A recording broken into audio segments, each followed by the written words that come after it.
Podium Podcast. Lo mejor está por escuchar. La escóbula de la brújula.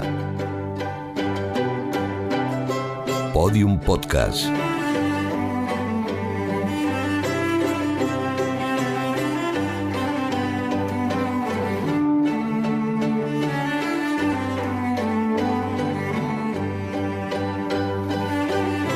Sabemos cómo empezamos el programa de hoy, pero no sabemos cómo lo vamos a terminar. Juan Ignacio Cuesta, entero estás todavía, ¿no?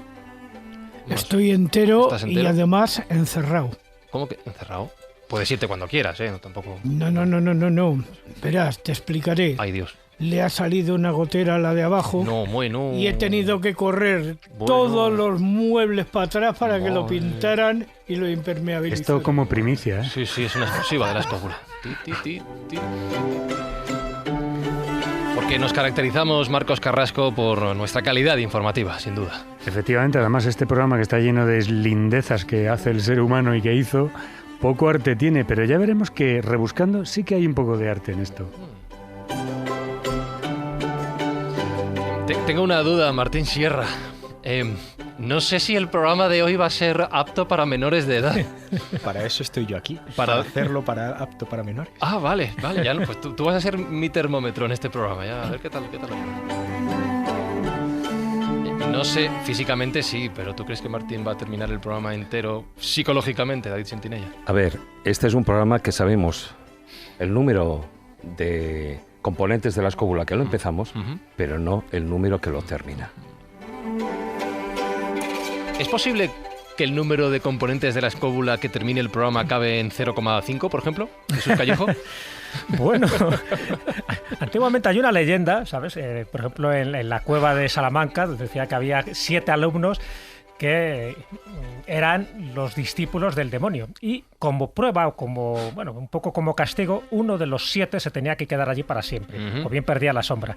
En este caso, evidentemente, no hay ningún nigromante, no hay ningún diablo que imponga cátedra, pero siempre existe el riesgo de que uno se quede como ofrenda a los dioses. Y en este caso, de lo que vamos a hablar, evidentemente son los dioses de la sangre. Pero como todos tenemos nuestros amuletos, tenemos nuestros conjuros y tenemos nuestras protecciones, Y si no tenemos goteras. y si no tenemos Y goteras, si no, Javier Sierra, que es el más joven, el más sacrificable. efectivamente, No, Javier Sierra. No, Javier no. Javier no. y visto el tema, Martín Sierra, no nombre le confundas Sierra. con su padre. Martín Sierra. que digo, que sabiendo todo lo que sabemos, ¿qué es lo que puede fallar? No lo sé.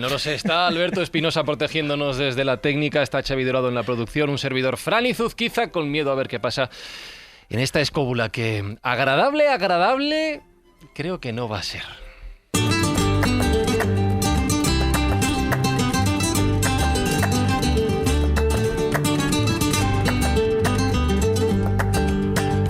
Agradable sí es desde luego la compañía que hoy tenemos nuestro invitado del programa de hoy, que es amigo de la escóbula, Juan Eslava Galán, doctor en letras y escritor y autor junto con Isabel Castro Latorre de Agarrote Vil, verdugos, ejecuciones y torturas en España y otros países, editado por Arzalia. Juan, qué gusto verte. El gusto es mío de ver a vosotros Cuidado. siempre tan rozagantes. Premio Planeta con Guadalquivir. Que escúchame, que si digo todo su currículum, Juan Ignacio, empezamos pero no terminamos. ¿Tú crees que el programa de hoy va a ser bonito de ser escuchado, Juan? Sí, hombre, no tiene por qué ser feo. Vamos a intentar, dentro del tema, que es un poco peliagudo, Ajá. pero siempre le podemos sacar algún filo humorístico. Vale, pues se lo vamos a buscar. Hoy en la escóbula hablamos de torturas y ejecuciones, pero dice Juan que no tiene por qué ser feo.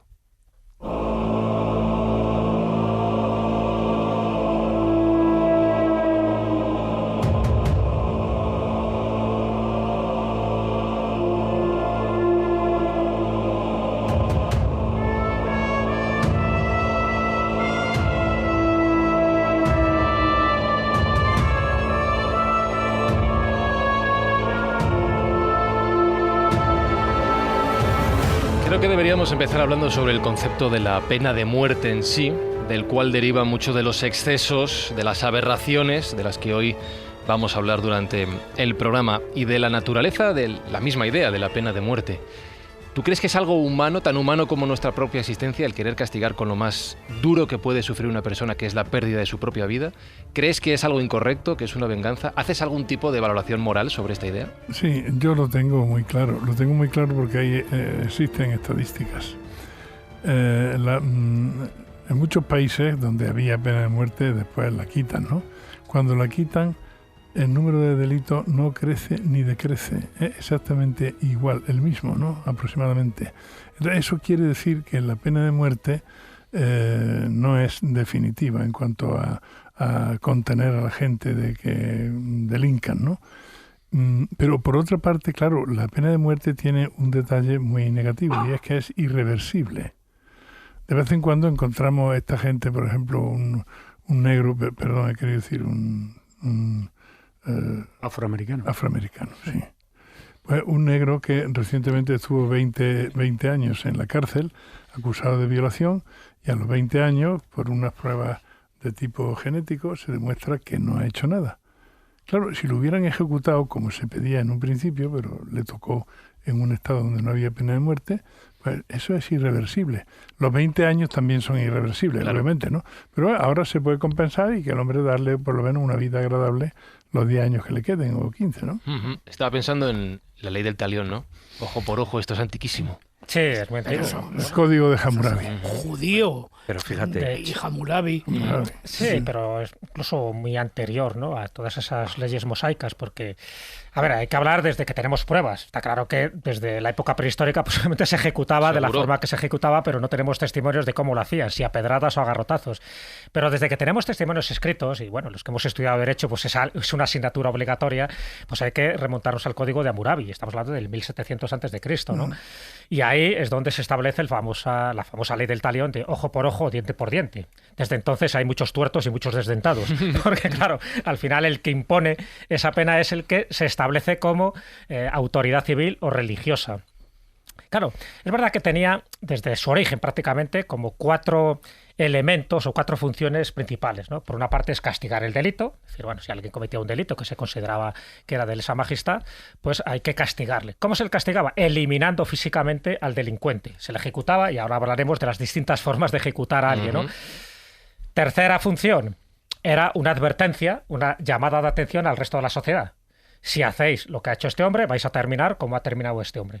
Y cuarta función, desde mi punto de vista, no siempre, en todas las épocas, pero sí en la gran mayoría, una parte de diversión. Es decir, muchas de estas ejecuciones se hacen en plazas, en las plazas mayores, como espectáculo, como algo aleccionador, como diciendo, bueno, ves, los malos acaban mal. Siempre en regímenes donde la religión tiene un poder importante, ¿no? Como puede ser en muchos países islámicos, y también lo que pasó, por ejemplo, en Europa cuando la religión tenía mucho más peso que ahora. Era como decir, bueno, si tú cometes un delito determinado, no solo vas a acabar mal, es decir, te vamos a torturar y te vamos a ejecutar, o ahorcándote, o decapitándote, o en la hoguera, pero es que además, la gente se va a divertir porque tu alma va a ir al infierno. O sea, no es un delito solo de muerte, sino de humillación. Claro, es la humillación y sobre todo el dato de que, sobre todo ya te digo, cuando hay un concepto religioso muy, muy exacerbado, es la muerte, la gente lo tiene asumido. Dice, bueno, me quitáis la vida. No, pero el miedo que tenían muchos de los delincuentes es que además me voy a condenar. Es que además esto, por lo que me estáis condenando, de ahí un poco también la función de la Inquisición, luego hablaremos de ella, es que vas a ir al infierno. Y eso sí que atemorizaba. Y además, en algunos casos, y termino con esto porque es un poco la extensión, no solo afectaba al propio delincuente. Imagínate un regicidio, ¿no? Un magnicidio. O sea, intentas matar al emperador, al rey, al príncipe, al que quieras. Y la pena recae también sobre la familia. Por lo tanto, ese sadismo y esa sensación de que alguien ha hecho mal y paga el resto de la familia todavía es mucho más devastador a nivel moral para el resto de la población. Porque, o sea, mi primo mata, imagínate, al príncipe de Baviera y paga las consecuencias, pues el cuñado, el tío... Nos quitan la honra. Todo ese tipo de cosas, ya te digo, hay una función psicológica fundamental en esto. No solo era eliminar exactamente al que atentaba contra alguna de las normas establecidas, sino crear un estado de conciencia, una especie de contagio donde la moral y la religiosidad y a veces también la superstición jugaba un papel importante. Pero fijaros, más allá de estas cuestiones también sociales y sociológicas, hay una parte también moral. Y si yo digo un texto, por ejemplo, si un hombre es peligroso para la comunidad o la corrompe por el pecado, es provechoso y laudable privarle de la vida para conservar el bien común. Si esto decimos que lo ha dicho, por ejemplo, yo que sé, Hitler, dices, bueno, pues se puede entender, ¿no? Pero si esto, como es el caso, aparece en el Summa Theologica de Santo Tomás de Aquino, pues la cosa cambia. Claro.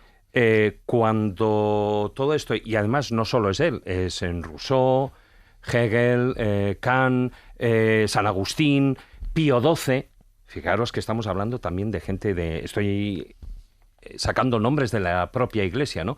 Entonces la cuestión va mucho más allá. Es decir, ¿qué es mejor? ¿El bien de un individuo o el bien de una sociedad?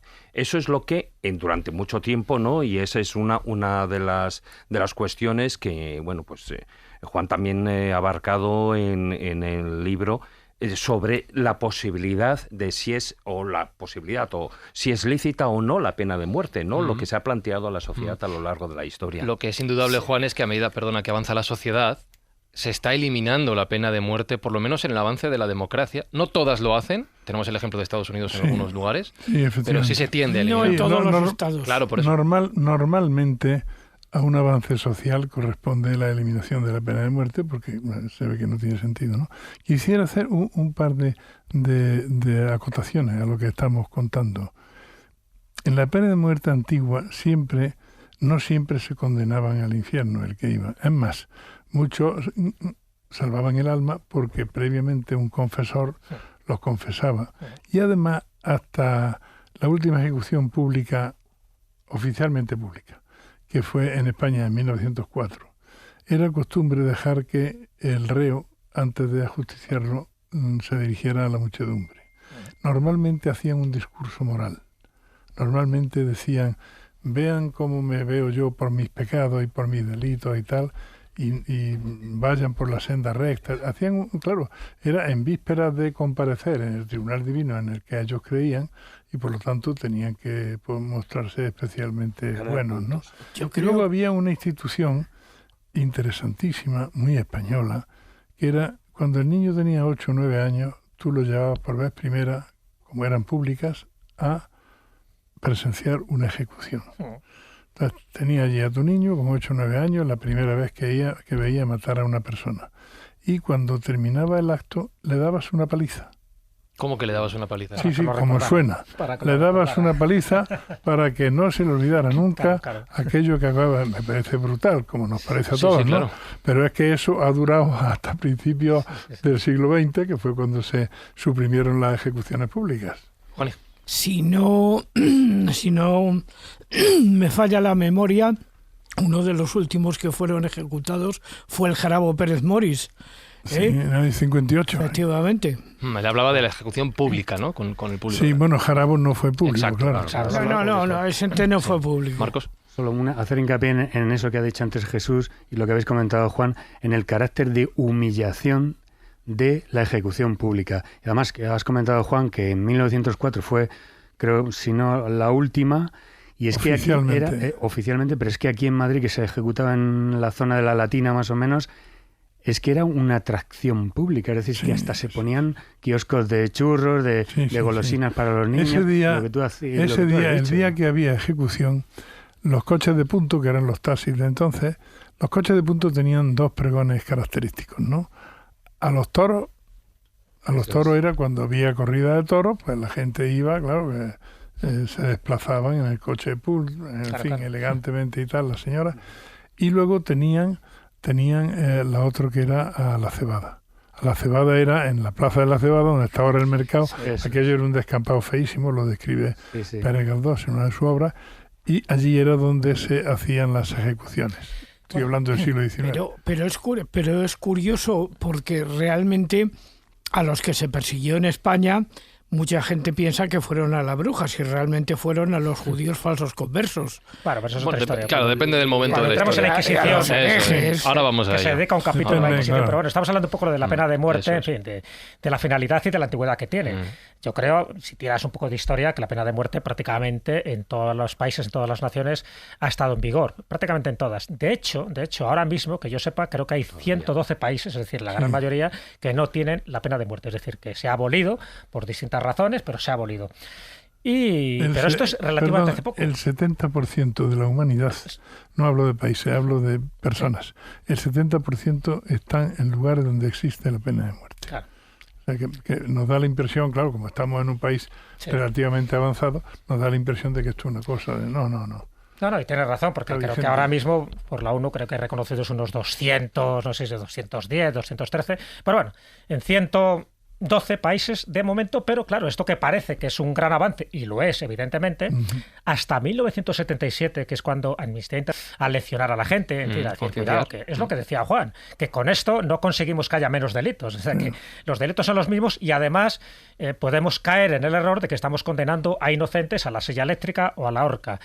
Porque en el 77, ya te digo, antes de que Amnistía Internacional empezara pues a esa campaña de decir, cuidado que estamos haciendo una ejecución oficial, pero una ejecución de delitos que se pueden penar de otra forma. Solo había 16 países que hubieran abolido la pena de muerte. Es decir, del 77 ahora son 112, evidentemente entiendo que irán a más, pero también está muy relacionado con lo que yo decía al principio, es decir, la cuestión religiosa, en los países que son una teocracia, es muy difícil desligar lo que es la pena de muerte con la humillación moral y con la idea, que es un poco la finalidad del San Benito. Cuando tú colocabas un San Benito a alguien, ese San Benito al final era como una trapisonda, una especie de espectáculo, pero era la humillación, porque luego el San Benito no solo lo portaba el reo, que luego no tenía por qué ser ajusticiado, luego le podías poner una pena, una adjuración a leve, en fin, una multa. Pero ese San Benito luego tenían la obligación de colocarlo en la casa del reo durante un cierto tiempo, para que todo el mundo que pasara por allí dijera, mira, este es el de Paco, que le pusieron San Benito. Peor todavía, en la iglesia. Claro, en la iglesia del pueblo se colgaban los San Benitos. Claro, las Cortes de Cádiz los suprimieron, desgraciadamente, porque son objetos, yo soy muy partidario de que los objetos históricos no se deben suprimir. Y ahora creo que solo quedan en el Museo de la Catedral de Tui. Exactamente. Quedan Solo dos o tres. Pero además en las Cortes de Cádiz, una de las personas que cayeron fundamentalmente fue Mariana Pineda. De todas maneras, y en ese avance social al que estáis haciendo referencia, yo sí que hago una reflexión y una pregunta. La reflexión es la siguiente: a medida que la democracia va avanzando, lo que vamos haciendo, vamos conviniendo, es que el Estado, el poder que hemos elegido entre todos con la democracia, tenga lo que se llama el monopolio de la violencia, bien sea a través de las actuaciones policiales, bien sea a través de las condenas a prisión o la pena de muerte, si se decide que sea así, como en algunos países democráticos. Pero quiero introducir el concepto de tortura. Jesús se ha referido antes a la idea de diversión relacionado con la pena de muerte. ¿Hasta dónde se llega con ese concepto de monopolio de la violencia o de quien practique la violencia? ¿La tortura también es diversión? ¿Qué es lo que se busca? ¿Qué hay en la naturaleza humana para desarrollar un concepto así? Ciertas personas son aficionadas a ver sufrir a los semejantes o a los animales, etcétera, ¿no? Eso es una de las perversiones que tiene el alma humana. Haciendo un poco el sumario de todo, Aristóteles, que es una de las columnas en las que se apoya toda nuestra cultura occidental, él dice, el funcionario más importante de una república, o sea, de una comunidad, de una sociedad organizada, es el verdugo.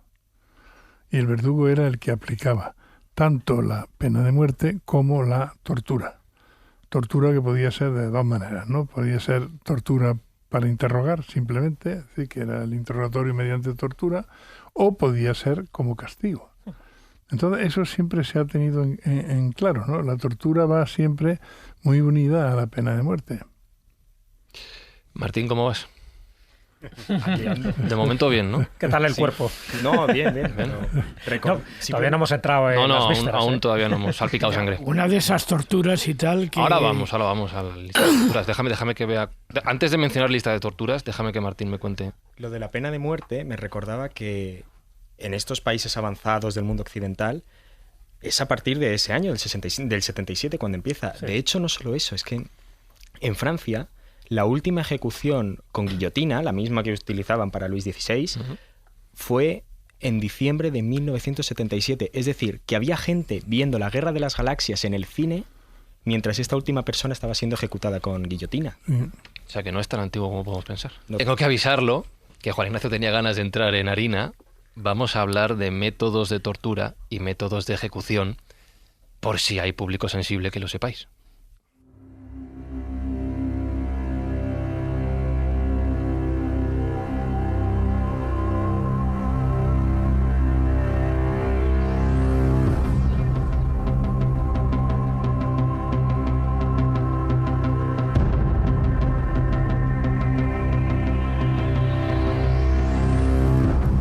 ¿Cuál sería el método común, digamos, más antiguo de ejecución que puedes recordar que has encontrado? ¿Sería el apedreamiento, la lapidación? Bueno, Claro, el más simple de más todos, sencillo. sobre todo en Oriente, donde hay tantos pedregales, es la lapidación, que es lo que se hacía sistemáticamente con la adúltera, con cierto tipo de ladrones, la lapidación, que además no necesitaba juez, el propio pueblo lo ejecutaba, ¿no? Pero después, en cuanto a métodos ya más instrumentales, ¿no? Pues hay una extensa variedad, ¿no? Que podemos entrar en ellos, ¿no? Pero una extensísima variedad de métodos. Pero me llama la atención el apunte que has hecho, que la lapidación no necesitaba juez. O sea, es decir, ya justicia popular, Sí. agarrar al reo y... ¿No has visto La vida de Brian? Sí, la he visto, sí. Es así. Pero entonces, ¿dónde queda la justicia? Claro. Bueno, se supone que la justicia estaba también en manos del pueblo.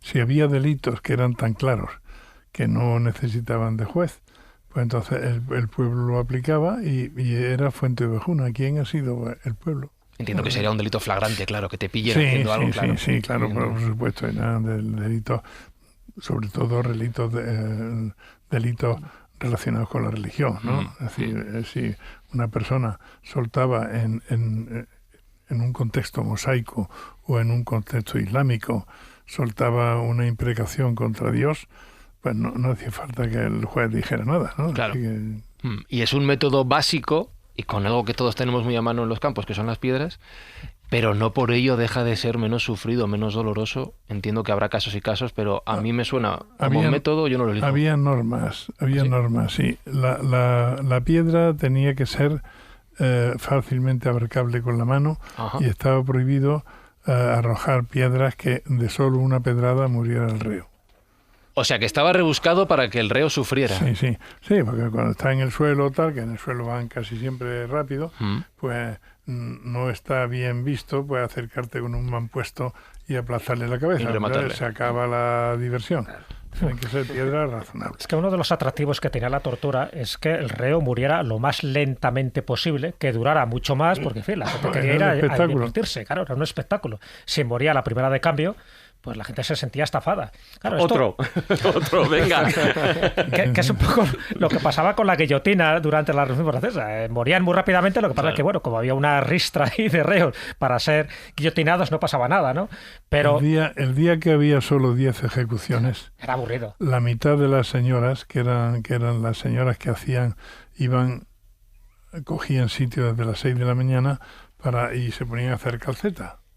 Para entretenerse, estaban hablando de sus cosas, haciendo calceta, ¿no? Y entonces las tricotes que hacían calceta.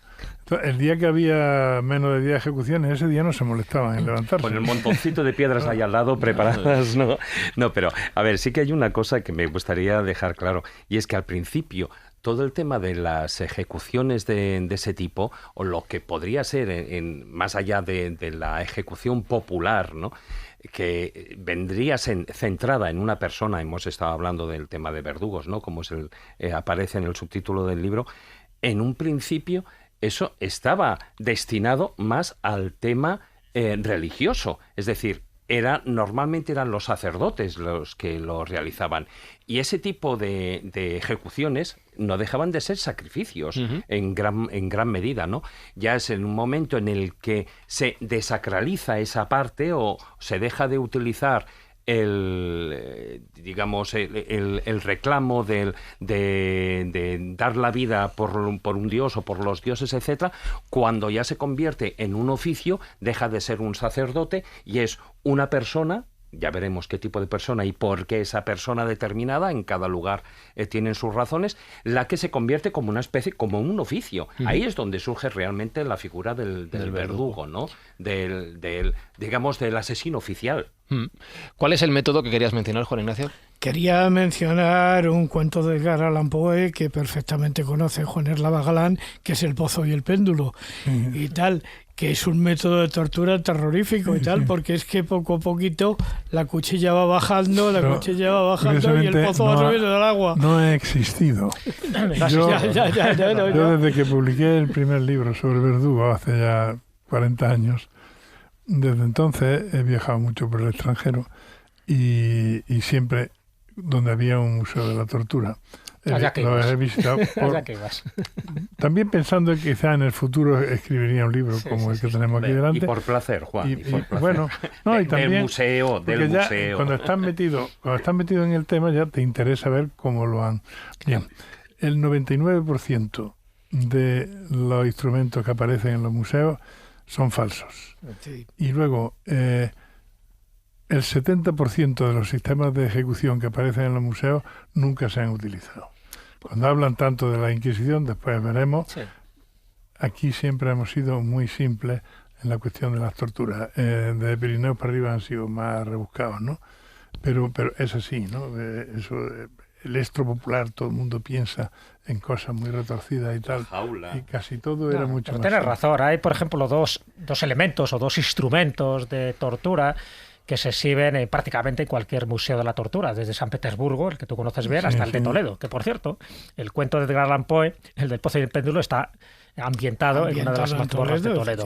Bueno, pues uno de los que nunca ha existido es la famosa dama de Nuremberg, ¿no? Esa dama de pinchos, en fin, que te vas desangrando lentamente, ¿no? La dama de hierro. La dama de hierro. También la llama de el Iron Maiden, que está espía aquí levantando los cuernos como Ben Hur. Sí, tiene distintos nombres. Y otra, que esa es muy llamativa, si alguna vez se utilizó, debió ser de una forma como muy esporádica, es el famoso cinturón de castidad.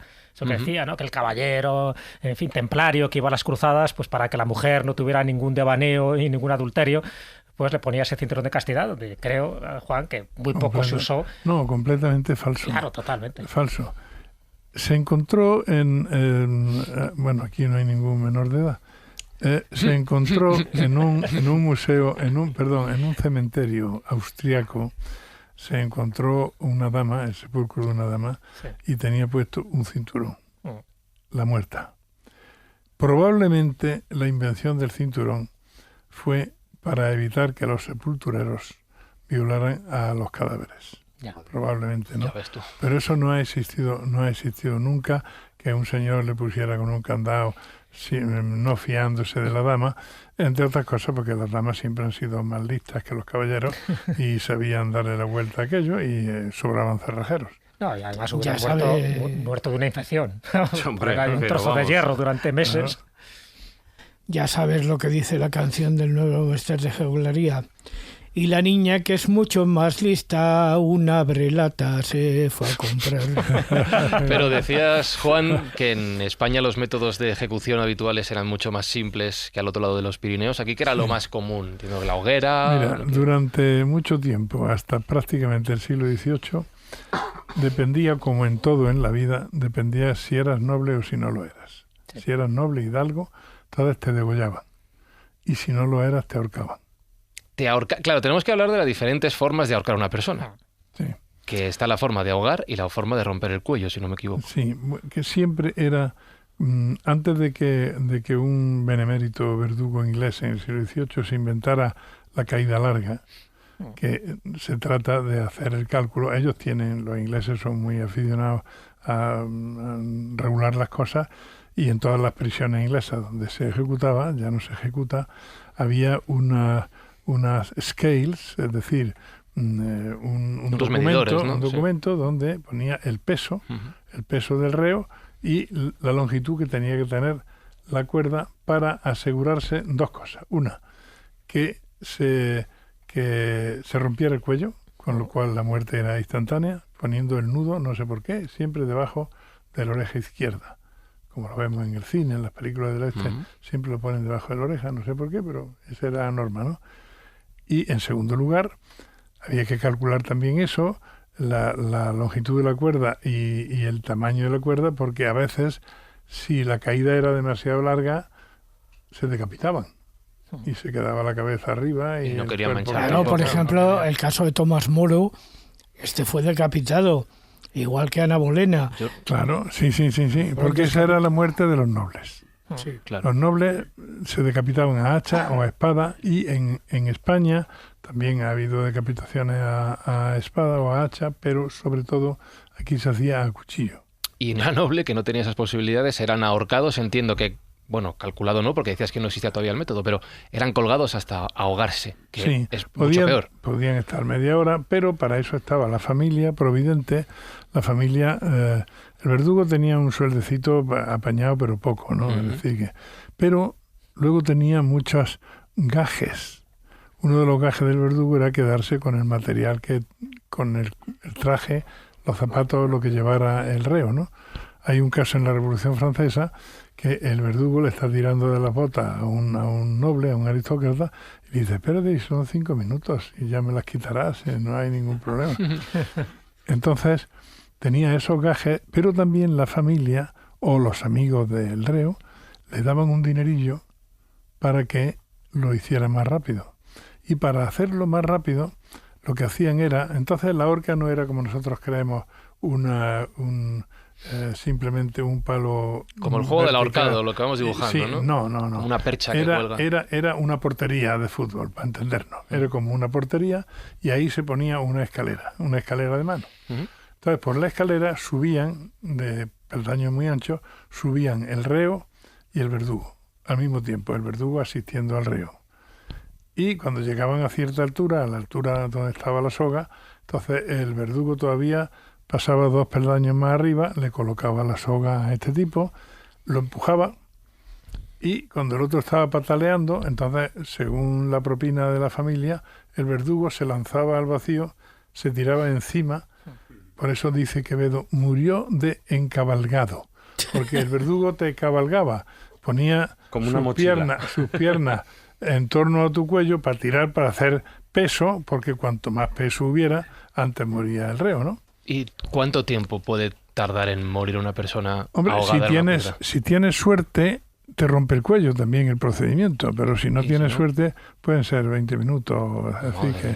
Sí, era una muerte lenta, por eso. Ellos sí pataleaban, tal, y tal, ahí estaba el espectáculo, ¿no? También, por cierto, ya que viene a pelo, cuando te condenaban a la pena de azotes, que era muy frecuente, ¿no? Por delitos menores, pues azotes por la calle, ¿no?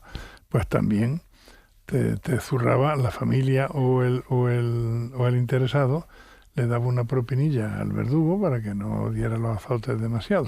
Entonces hay un suceso, hay un periodista del siglo XVI, Arguijo, que coge muchos sucesos interesantes, ¿no? Hace un libro de sucesos, ¿no? Y hay una ejecución, bueno, no es ejecución, un castigo en Sevilla, y el verdugo tiene que darle 50 latigazos. Entonces le da un primer latigazo tan fuerte que el otro se queda estremecido y lo mira como diciendo, oye, que te he pagado, ¿no? Y dice, esta es la muestra de cómo serían los otros 49 si no me hubieras pagado. Ahora ya te lo doy más suave. Para que veas que te he hecho descuento. Sí, para que veas, para que quede claro el descuento donde está, ¿no? Madre mía, qué terrible. De hecho, al final, como ves, la parte económica también influía, ¿no? Sí, Incluso a la hora de morir mucho más rápido, porque cuando ya el rey sabía que no le quedaba otro remedio, ¿no?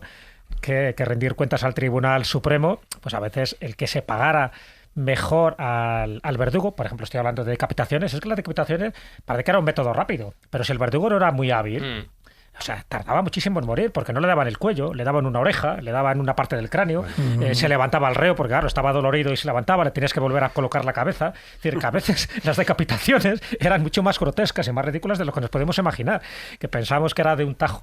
Y es cierto lo que decía Juan, en función de si eras plebeyo, si eras villano, si eras noble, la ejecución era más rápida o menos rápida. La horca era lo más ignominioso, es decir, por eso mismo, porque tardaba mucho en morir y era como diciendo, bueno, no había una tortura previa, pero bastante tortura era morir agonizando, ¿no? Mientras te ahogabas. Hay un dicho, un refrán que todavía se mantiene al día de hoy, que no es cierto, pero que indica mucho un poco cómo es el carácter, ¿no? del español y de las ejecuciones, que tiene más orgullo que don Rodrigo en la horca. Sí.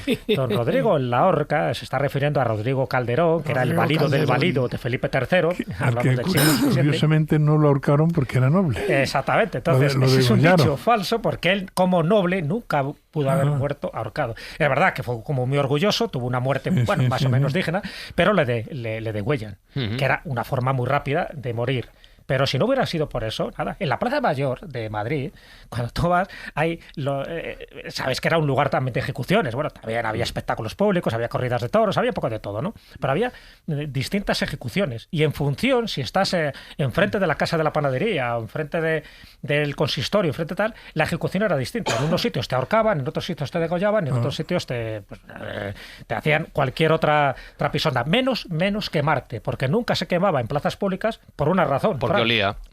Pollo, claro. Lo que sí tengo entendido es que incluso hasta el noble, cuando iba a ser ajusticiado, iba a caballo o, depende de la alcurnia de la personalidad, o bien, si era de índole inferior, sería en burro o en mula, y el que era precisamente un plebeyo iba no solamente en burro o en asno, sino que iba al revés, montado con la cabeza hacia la grupa. Hay siempre, a lo largo de la historia, siempre hay una gradación de... Por ejemplo, si eras muy noble, el cadalso lo rodeaban con paños negros, que era una consideración. Si eras plebeyo, te podían llevar arrastrado en un serón, serón detrás de un mulo o de un burro que iba tirando de ti y tú ibas metido en el serón, como así le ocurrió a Riego, al general Riego. Rafael, que luego había, por cierto, la Plaza de la Cebada, que tú acabas de decir. Y de ahí viene lo de garrote vil. Garrote vil quiere decir que no va a tener ningún tipo de paños negros ni de historia, es decir, el simple que es garrote vil, porque de lo contrario ellos lo que decían era garrote, condenado a garrote, no a garrote vil. El vil era para el pueblo más... El vil, el villano, pues como villano, asociándolo al villano. Cuenta cómo es el método de ejecución del garrote vil. En contra de lo que comúnmente se cree, y en todos los, bueno, si lo miráis en internet o en todos los museos extranjeros, muchas veces creen que es un punzón que te entra por el cerebelo, lo cual eso no ha existido nunca. El garrote es un elemento muy simple. Nosotros tenemos el cuello, dicho sea como, vamos a poner que el corte del cuello sea para entendernos, ¿no? Como un bloque de salchichón o de estos gordos que hacen los italianos, ¿no? Sí, un morcón. Sí. Mortadelo. Sí, vale. Pues entonces hay un elemento de hierro que lo tienes en el cogote y hay otro elemento que está delante que se llama el corbatín. Cuando el verdugo se coloca detrás y le da una vuelta a su manivela, ese corbatín se retrae y para juntarse con el hierro que está detrás. Como coge por medio el cuello queda descoyuntado, queda del tamaño más o menos del grosor de un filete, para entendernos. Y claro, como se trituran las vértebras, si te lo han hecho bien, la cabeza queda como un badajo, no hay sangre, no hay emisión de sangre, pero queda. Y la muerte puede ser entre instantánea o durar 25 minutos como duró Jarabo, porque en el fondo se trata de un pulso entre los músculos del verdugo, que suele ser de poco músculo e ir borracho, y los músculos. Jarabo era un atleta, tenía un cuello como un toro, claro. Hay una cuestión que acabas de decir, lo del corbatín y la parte de atrás, porque, ostras, es que lo que es el propio instrumento de lo que es el garrote vil es sumamente sencillo. O sea, no es como la guillotina que hay que montar que es la horca, lo que decíais tú de los garrote ingleses. Lo puede hacer un herrero de pueblo. Hay elementos del garrote, hay muchos tipos de garrote, ¿no? Los más antiguos que yo conozco son del siglo XIX, aunque las primeras noticias del garrote son del siglo XVI. Aparecen en este periodista, el primer periodista que hubo aquí en Madrid, que era Jerónimo de Barrio Nuevo. Barrio Nuevo. Jerónimo de Barrio En Nuevo. Los avisos históricos de Barrio Nuevo, de la época de los aparece, Austrias. y él describe más o menos que es un artilugio y tal. Sí. Bueno, pues desde los que hacían un herrero de pueblo hasta la última generación de garrote que yo conozca es del año 1927, hecha por la fábrica de armas de Toledo. Ya en serie. Además, hecha, ¿no? existe una película genial de Berlanga en la que establece, la película se llama El Verdugo, donde Pepe Isbert, que es una especie de verdugo y tal, quiere dejarle el trabajo a su yerno, pero el yerno no puede. Claro, el yerno, el pobre, es de poco espíritu. Y claro, Hay una particularidad, Juan, que has dicho, que es curiosísimo. Es decir, yo los he visto, y creo que tú los has visto en Valladolid, en los juzgados o en las audiencias, que lo que son las estrías de la rosca no son muy próximas. Está pensado que si tuvieras que dar varios... No, es muy rápido. Con dar ni siquiera la vuelta completa. En los ejemplares estos que digo del 27, que son los mejores, ¿no? Pues solamente con tres cuartos de vuelta, eso es, ya se ha Pero aún así, esa descripción que estás haciendo con el corbatín y las placas de hierro, esa ya es la última parte de lo que sería el garroteriel, digamos, la última actualización, ya la parte más moderna. El iPhone 15. Claro, el garrote 5.0, ¿no? Al principio no había esas placas. Ajá. No había esas placas. Era lo que había que igualar, es decir, o se hundía la nuez, por decirlo de una manera, o la parte frontal, o directamente lo que se partían eran las vértebras. Lo que ahí sí que había, no eran 3/4 de vuelta, ahí era dar las vueltas y evidentemente hasta ajustar la parte de atrás, es decir, la nuca, a lo que es ponerla recto con la madera que había detrás. Depende de la fuerza del verdugo, pero el verdugo le daba la vuelta y aguantaba para que llegara el médico, que siempre había un médico, y tomara el pulso. Si latía el pulso, le daba un cuarto de vuelta más. Que siga apretando. No, aquello cuando ha dado no puede dar mucho más, pero sigue apretando, excepto en esa generación del año 27 que tiene un trinquete. Entonces, al dar la vuelta, ahí sí que era muy rápido. Claro, le pone el trinquete y ya se queda, no pierde, porque de lo contrario... Depende de la fuerza del verdugo, claro. El cuello está haciendo el pulso contra tu musculatura, contra la musculatura del verdugo, ¿no? Entonces le pones un seguro. Te quiero preguntar por otro método de ejecución y tortura también a la vez. Evidentemente yo creo que es el más famoso de todos por motivos históricos, que es la crucifixión. Es una salvajada. Es horrible. Bueno, está calculado, si nos fijamos en qué consiste esa tortura, que es una tortura mesopotámica, después se hizo también en Egipto, pasó todo lo que es Oriente Medio y obviamente al final los romanos, la más famosa, claro, obviamente, la crucifixión de Cristo. Después de Cristo, la cristiandad ya lo rechazó como método de ejecución, pero el Islam no. El Islam ha seguido crucificando y las últimas crucifixiones se han visto en el siglo XX ya, ¿no? Nunca ha habido un médico para seguir exactamente lo que ocurre con un crucificado, ¿no? Pero al parecer donde está la verdadera tortura es en que el que está colgado en la cruz siente por la presión, siente una presión en los pulmones y se está asfixiando. Porque si no tengo mal entendido, cuando vemos a Jesús crucificado, por ejemplo, no es tan importante el detalle de los clavos, en las manos puede estar atado, sino que la base está en diagonal, tus pies no llegan a apoyar bien y por tanto siempre te vas hacia abajo. No hay apoyo, abajo. Entonces hay una presión en el pecho que te ahoga. Y si tú te apoyas malamente abajo en lo que tengas, ¿no? O en el sedile, que nunca se habla de él, pero es un clavo que hay más o menos en la parte más dolorosa que tiene el cuerpo humano, es la entrepierna. Entonces, si te ponen ahí el clavo, el sedile, tú te apoyas ahí, pero claro, eso es de un dolor terrible. Y entonces, pero gracias a eso respiras un poco, ¿no?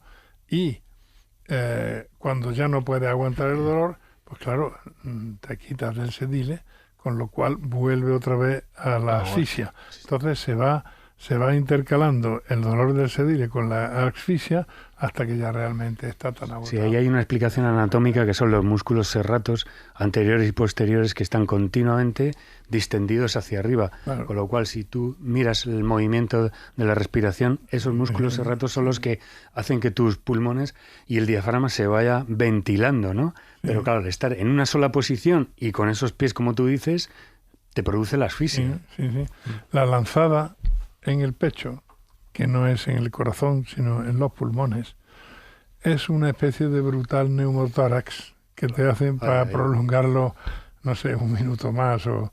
Esa es la y al igual pecho. que el relato de partir las piernas en la Biblia a los dos compañeros de crucifixión de Jesús es para acortar la agonía, que ya no puedan aguantar. Sí, efectivamente, porque claro, con eso ya no se pueden apoyar en ninguna parte. Se acorta la agonía, porque los carnífices, es decir, los verdugos muchas veces, sobre todo los romanos, eran simplemente soldados, no llevaban allí al verdugo especialmente, porque a veces había 500 o 600 crucifixiones al mismo tiempo, ¿no? Lo hacían los soldados, ¿no? Y ellos no eran especialmente crueles. Les dejaban ahí y ya está. Sí, bueno, pues ya ha sufrido lo suficiente, le rompemos las piernas, no se puede apoyar en nada porque las tiene rotas y ya se muere, se asfixia en unos pocos minutos y ya nos vamos, ¿no? Sí, pero también es cierto que a Jesús de Nazaret, quien le condena a la crucifixión no son los romanos, sino es el Sanedrín, son Anás y Caifás. Creo que estarás de acuerdo en eso. Sí, no, estoy de acuerdo, pero los romanos son el brazo ejecutor. Sí, el brazo ejecutor. Sí. Es decir, y realmente no es por un delito religioso, sino que lo condenan como rebelde a Roma. Es decir, que porque si hubiese sido por un delito religioso, lo habrían lapidado. Y déjame que te pregunte por un método más. Este yo no lo conozco, lo voy a escuchar con muchos escobuleros. El de los 100 cortes. ¿Cómo funciona? Sí, bueno, el de los 100 cortes de chino ha ocurrido en distintos lugares, pero tenemos una colección de postales, me parece que es de 1905, en que hubo un inglés que fotografió el proceso de los 100 cortes. Básicamente atan al reo o a la rea, lo atan a un poste y le van haciendo cortes, es decir, le van sacando tajadas, poniendo cuidado en que no muera demasiado pronto, ¿no? En que no se desangre demasiado pronto. Entonces primero le cortan los pechos, tanto si es hombre como si es mujer, después le cortan los tajadas de los muslos, de las pantorrillas, y así después las manos, y así siguen haciéndolo hasta que ya lo que queda es un pantojo saíñoliento y ya, así que ya muere normalmente por un colapso cardíaco. Qué alegría más grande. Martín, ¿cómo vas? ¿Cómo estás? Yo aguantando. ¿Aguantando, pero bien o mal? Bien. ¿Bien?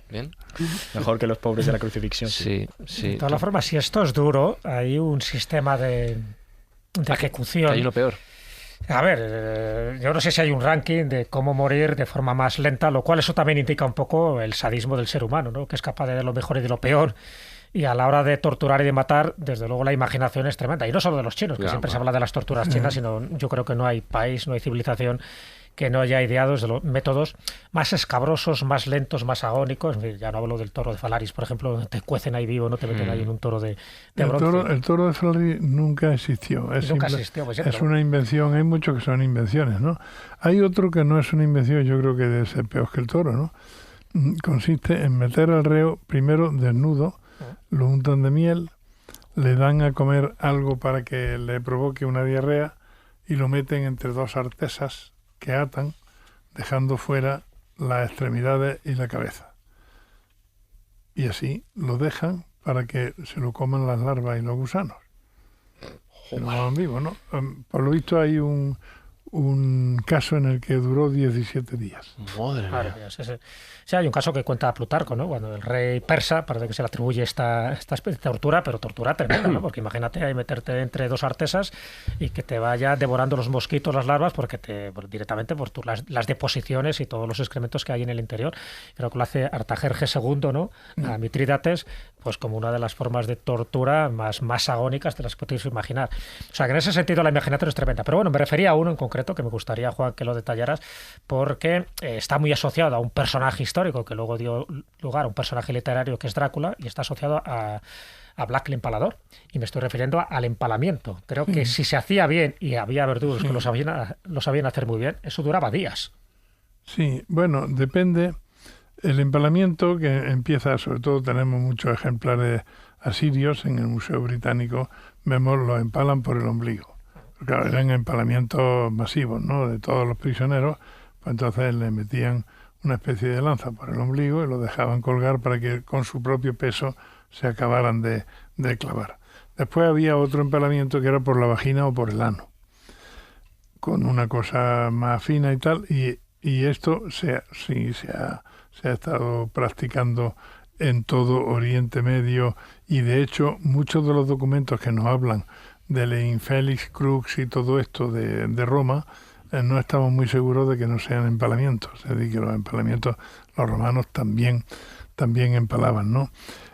Yo creo que técnicamente no es, aunque hay mucha imaginación en eso, como en todo lo de las torturas, ¿no? Yo creo que técnicamente no es posible poner a una persona y calcular para que el palo que te está atravesando longitudinalmente no afecte ningún órgano vital, y entonces que te salga por el hombro o por la boca sin haberte matado antes, ¿no? Yo creo que eso no es posible, ¿no? Pero bueno, la literatura, el cine y tal, pues lo ha procurado. Eso comentaban, sí.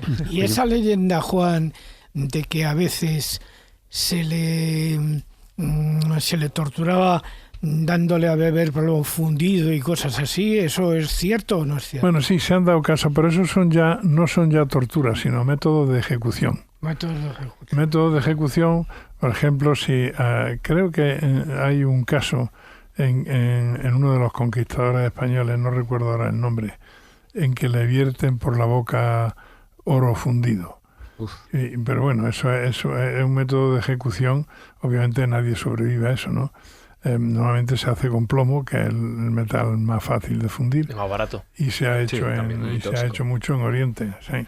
Oye, no sé si me anticipo un poco el sumario, pero es que esto ya, después de tanta descripción horripilante, casi estamos pensando en algún método que fuera, si hay que ejecutar a un ser humano, en algo humanitario, ¿no? Es decir, a mí lo que se me ocurre es, a ver, de las cosas más que pudieran ser, como la silla eléctrica que sea, pudiera ser más repentino, o el ahorcamiento, que es la caída más repentina, o también quizá lo de la inyección letal, que es prácticamente primero una inyección en la que se te duerme, que es lo que les hacen a los animales los veterinarios.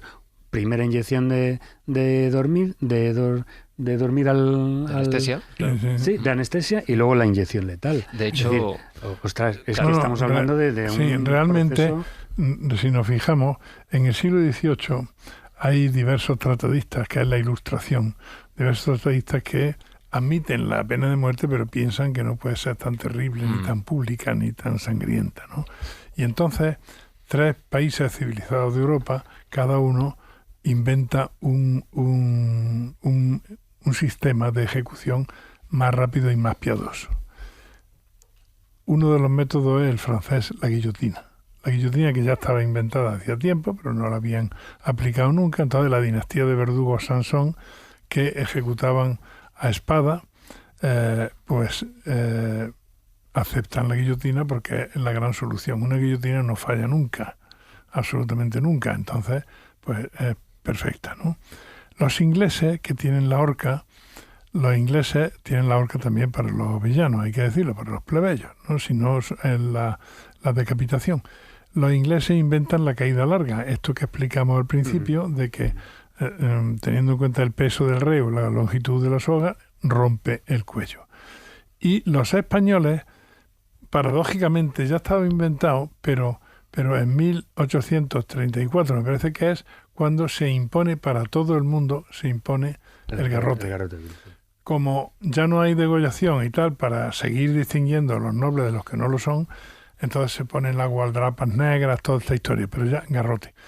Pero no garrote para torturar, ni por hacer mal, sino porque ven que es el sistema más rápido. Claro, cuando los verdugos de entonces tenían mucha práctica, obviamente la práctica les servía de algo.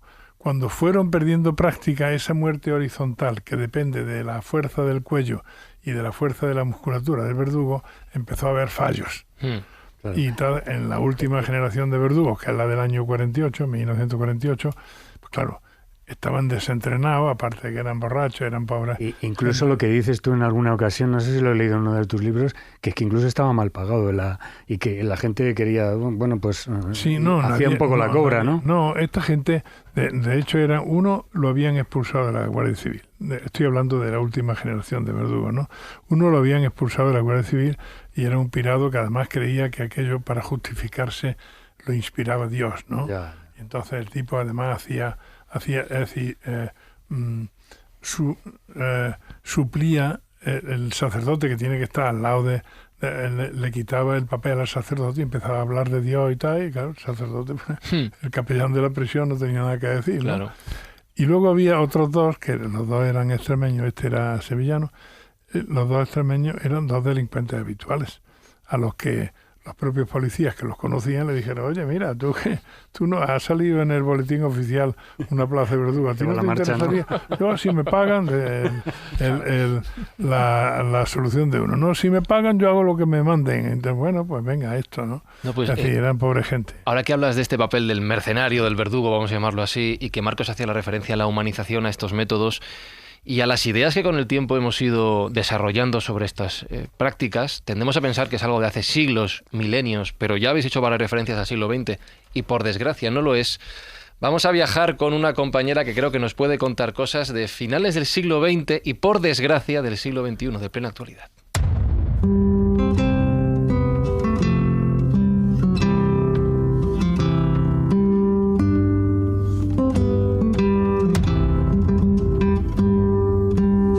Almudena Ariza, compañera periodista, enviada especial en Ucrania ahora mismo por Televisión Española. ¿Cómo estás? ¿Qué tal? Pues bien. Ya volviendo, o sea que ya poniendo fin a esta cobertura. Así es que ahora estoy en Leópolis, ya, bueno, para salir mañana para Polonia y nada, ya terminando aquí. Así que, bueno, pues otra experiencia en esta guerra. La tercera, si no cuento mal, tu tercer viaje a Ucrania para cubrir esta guerra. Sí. Estamos hablando, Almudena, de métodos de tortura, de ejecuciones. Tendemos a pensar que es algo de hace mucho tiempo, de hace siglos, de hace milenios, que ya no ocurre, pero tú allí en Ucrania has tenido la oportunidad, la desgracia diría, de tener que ver cosas terribles, asuntos que pensábamos que eran parte del pasado, ¿no?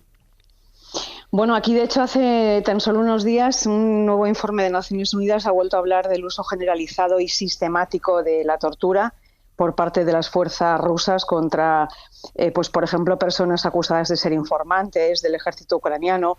Yo en la segunda etapa, en la segunda ocasión que estuve aquí en Ucrania, seguramente os acordaréis de lo que vivimos en Bucha y de lo que vimos en localidades como Izium, que fueron ocupadas por los soldados rusos y bueno, me tocó ver cosas horribles, pero sobre todo escuchar los relatos dolorosísimos de la gente que había estado sufriendo algunas de esas torturas, ¿no? En los lugares de detención que las fuerzas rusas habían tomado, que podían ser colegios o podían ser cualquier otro tipo de edificios. Y en cuanto iban de casa en casa buscando sobre todo a jóvenes que pudieran tener alguna vinculación con el ejército y pues utilizaban métodos de tortura para sacarles información a gente que igual no tenía absolutamente ninguna relación con el ejército, que eran simplemente vecinos del pueblo. Y era una forma de no solo de tratar de obtener información, sino básicamente de someter a la población, de amedrentarlos, ¿no? De degradar a las personas y que al final ese es el objetivo de estos actos bárbaros e inhumanos que vemos en tantos sitios, ¿no? Y mucho más en épocas de guerra, claro. ¿Y te contaron cómo eran esas torturas? ¿Te contaron cómo es la tortura del siglo XXI? Bueno, en este caso no eran métodos muy sofisticados, porque estamos hablando de soldados rusos, tampoco no estaban, yo creo que ni siquiera preparados para torturar, ¿no? Porque cuando estamos hablando de métodos hay toda una sistemática y toda una metodología como hemos visto en otros países. Yo creo que aquí eran básicamente soldados a quienes a la vez exigían obtener información, y yo creo que en realidad lo que a mí me contaban eran cosas bastante burdas. Bueno, eran palizas, eran quemaduras de cigarro, eran bueno, básicamente ese tipo de cosas, ¿no? Pero no recuerdo que me contaran nada muy sofisticado. Si esto encaja con lo que nos cuenta Juan Eslava Galán de la figura del verdugo que llegaba hasta donde podía, que a veces no eran los más profesionales y los más certeros, y que efectivamente los métodos de tortura y ejecución suelen ser los más habituales, los más comunes, los que tenemos a mano. Pero Bueno, debo añadir también que ha habido muchas violaciones y actos de torturas contra las mujeres. Eso también ha sido reiterado, eso a mí me lo han contado, lo hemos...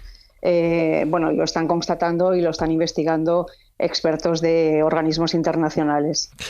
Hoy te llamamos, aparte de por tu labor de enviada especial, corresponsal ahí en Ucrania, corresponsal de guerra, por un podcast que acabamos de lanzar, lo digo en primera persona del plural porque estamos Alberto Espinosa y un servidor involucrados en el proyecto. Se me hace muy raro entrevistarte por este motivo, Almudena, que es El Guerrillero. Es la historia de un compañero tuyo en la corresponsalía de París, de Televisión Española, Víctor Díaz Caro, compañero cámara, chileno, que un día descubriste por casualidad que guardaba una historia increíble, y es que había sido, por un lado, parte de un grupo armado que atentó contra Augusto Pinochet en 1986, pero sobre todo, en el tema que hoy nos ocupa, hijo de un desaparecido, detenido, Víctor El Chino Díaz, dirigente comunista, desaparecido en el 76, y ejecutado y torturado por el régimen de Pinochet.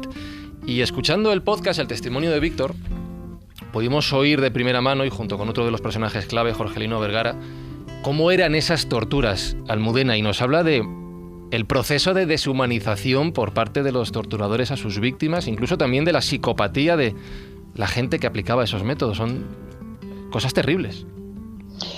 Sí, ha sido terrible, escuchar el relato de esta persona, ¿no? Y bueno, todos teníamos en la cabeza cosas horribles que habían pasado durante la dictadura chilena, pero escuchar a una persona, tenerla delante de ti, una persona que vivió durante tanto tiempo y durante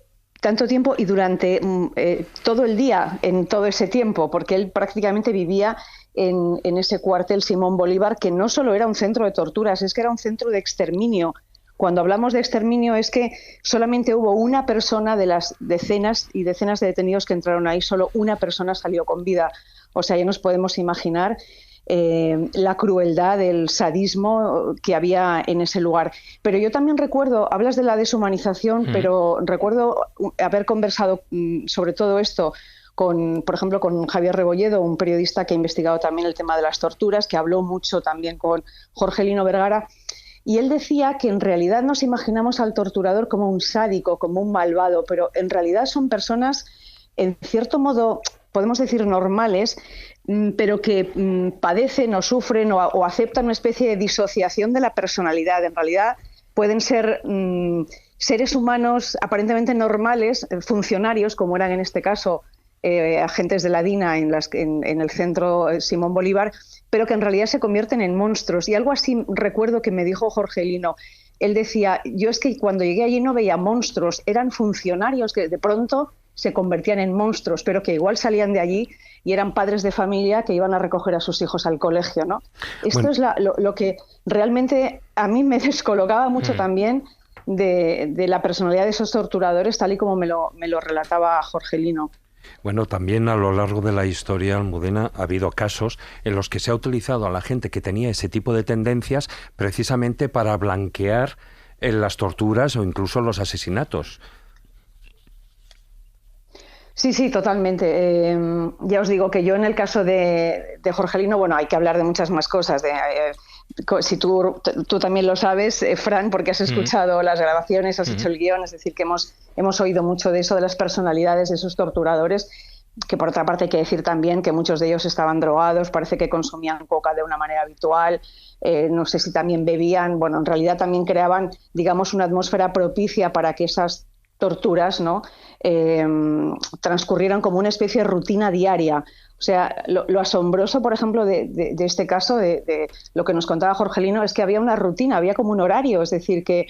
desayuno, tortura. Desayuno, tortura, claro. Descanso, tortura. O sea, escuchar eso, ¿no? Y saber que alguien tenía todo eso preparado para hacer esa barbaridad que hacían una tras otra resulta también asombroso, ¿no? Claro. Sí. Jesús. Sí, Almudena, bueno, primero felicitarte por El Guerrillero, desde luego.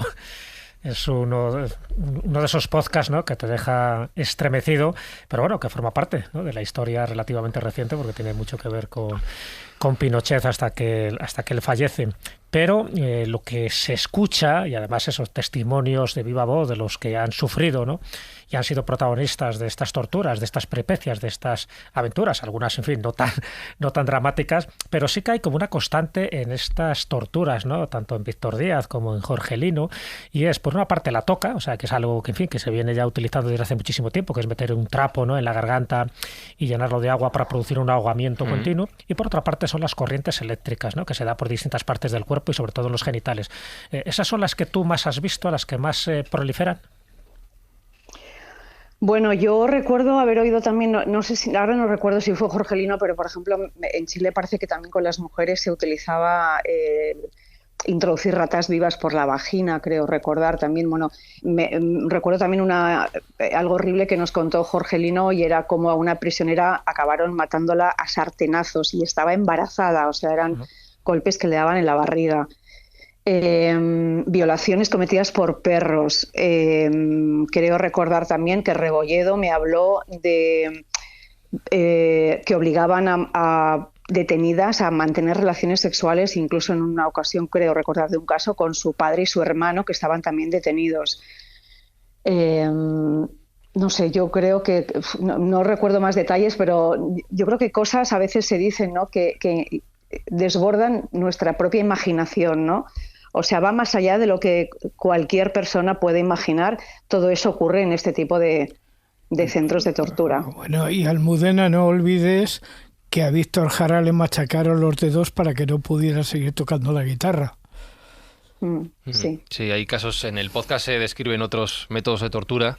Hablabais de corrientes eléctricas, de palizas, por supuesto, ahogamientos en seco con bolsas de plástico, en mojado, metiendo la cabeza en agua hasta que dejaban de salir burbujas. No solo torturas físicas, Almudena, sino también psicológicas. Estaba pensando en el caso del doctor Tormento, Osvaldo Pinchetti, condenado por estas torturas, que realizaba simulaciones de desangramientos. Es decir, colocaba a un reo en tal posición que le hiciera pensar que se iba a desangrar aunque no era real. Con lo cual la parte psicológica muchas veces en las torturas, no digo que sea más poderosa que la física, evidentemente, pero también juega un papel muy importante.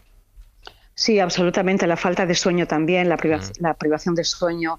Recuerdo ahora también, Fran, y recordarás tú también, hay uno de los detenidos, un compañero de Víctor, que en realidad es el que canta, ¿no? El que al final acaba por decir los nombres de los compañeros que forman parte de ese grupo que atenta contra Pinochet, y la forma de sacar la información es que a él le torturan a su bebé delante de él.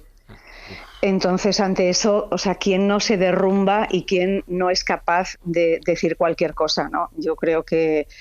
¿Y quién es capaz de torturar a un bebé de 9 meses? O sea, pues estas son las cosas que pasaron durante la dictadura de Pinochet. Yo ahí tengo que decir que hay 2 episodios del Guerrillero especialmente duros, con relatos especialmente duros. Son el 6º y el 8º. Yo cuando escribí los guiones, escuché las entrevistas que hizo Almudena, tuve que parar. O sea, si este programa está siendo duro de escuchar, porque está siendo duro de escuchar, oír los relatos de los protagonistas de esta historia es realmente conmovedor. Y Almudena, yo no sé cómo lo haces, estás ahora en Ucrania viendo todo lo que ves, has estado con ese tema del guerrillero en tantos sitios, pero yo no sé si uno se llega de alguna manera a desensibilizar con todo lo que pasa delante de él, todos los relatos con los que trabajas, o tienes que recordarte a ti misma, igual que hablabas, pongo mucha distancia de por medio, de los verdugos y torturadores, de que esto no es lo normal. Aunque tú veas y oigas muchas cosas terribles, esto no es bueno, no es normal. Pues mira, yo afortunadamente, y no es por vanagloriarme de nada, porque no soy yo precisamente una persona que haga eso, pero siempre digo que voy cumpliendo años y me voy volviendo mucho más sensible y mucho más vulnerable a todo lo que veo. Y siempre digo, recuerdo cuando alguien me pregunta por esto, que tengo un amigo que dice, Almudena, es que vamos cumpliendo años y el muelle lo tenemos cada vez más flojo. Se refiere a la lágrima, y es verdad, yo soy muy llorona, soy muy sensible. En este país, sobre todo, me estremece la situación de los mayores. Yo ahora vengo del frente, he estado prácticamente el mes de cobertura que he estado aquí, he estado en los pueblos y en las aldeas más próximas a la línea del frente, donde no llega ni la ayuda humanitaria, donde la gente está... El último reportaje que lo hicimos ayer era de gente que está todavía viviendo en sótanos. Digo todavía porque están desde el inicio de la guerra. Y recuerdo el caso de una mujer, Lidia, una señora de 85 años, verla solita ahí en un sótano de poco más de 3 metros cuadrados, sucio, mugriento, con humedad, con frío, y con todo el drama que tiene toda la gente de alrededor, porque los vecinos que hay por allí pues son una señora, la otra tiene al hijo que le han amputado un brazo. O sea, son historias dolorosísimas y no, afortunadamente me queda la fuerza justa como para contarlo. Pero después cuando vuelvo a mi casa y las imágenes de esas mujeres y de esos hombres y de esas víctimas de la guerra, de esa guerra que mata lentamente pero que sigue matando en este país, aunque parezca que se nos olvida, ¿no? Y sí, o sea, la verdad es que a mí se me encoge el corazón siempre cuando veo estas cosas. Pues me alegro de que siga siendo así, porque habla bien de ti. Me alegro nos alegramos de que estés bien después de este tercer viaje a Ucrania. Te esperamos con los brazos abiertos aquí de vuelta en España y gracias por tu trabajo. Recomiendo, evidentemente, esto por interés propio, pero también por convicción personal a los escobuleros que escucháis El Guerrillero, que es un relato muy duro, como habéis escuchado, pero que yo creo que es necesario para no perder de vista todo lo que ha ocurrido, todo el mal que ha habido en Chile, por supuesto, en otros lugares del mundo, que nos lo han dicho, e historias que son terribles, pero son terriblemente reales también. Almudena Ariza, gracias por acompañarnos hoy en La Escóbula. Bueno, ha sido un placer estar con todos vosotros, que siempre escucharos es un lujo y sois una fuente de conocimiento muy necesaria. Y gracias, Fran, a ti y a Espi, porque bueno, ya lo he dicho también más veces, pero ha sido un verdadero placer trabajar juntos. Igualmente, Almudena, un abrazo. Un beso, chao. Un abrazo.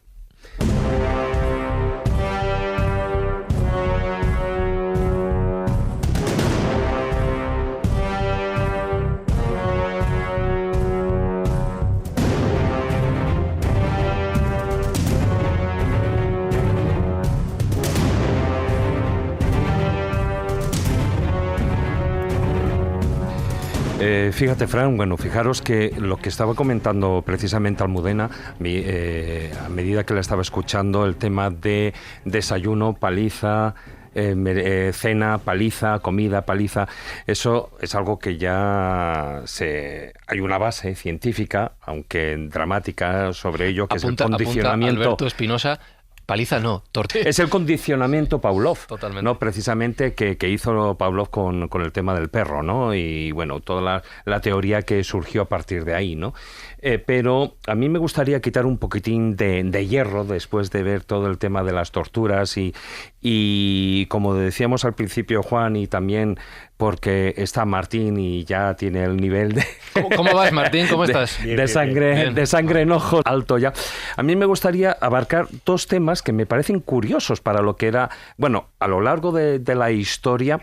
Y fíjate que también en cuanto a la sociedad, por una parte es la fascinación que surge hacia el verdugo y por otra parte el comercio que hay precisamente, bueno, cuando se habla de o bien garrote vil o las sogas, etcétera, etcétera, pues precisamente el comercio que hay de sogas e incluso de partes del difunto, de partes del propio reo.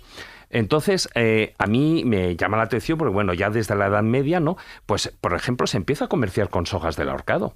Se empieza a comerciar porque se supone que tienen virtudes curativas, etcétera, etcétera. Pero ya no solo lo que podía ser la propia soga. Ojo, que esto no es solo en la Edad Media. A lo largo de la historia, hasta el siglo XIX y casi XX, pues prácticamente ha ocurrido lo mismo, porque no deja de ser una parte de la superstición humana, ¿no? Y luego, por otra parte, también, como decía, con esas partes del difunto. Es decir, ese tipo de comercio ya, por ejemplo, iban hasta, por ejemplo, el sebo. Nosotros hemos hablado aquí de lo que hacía el hombre del saco y todas estas cosas. Bueno, pues el propio sebo del reo pues se consideraba que podía sanar o incluso, fíjate, el propio semen del difunto.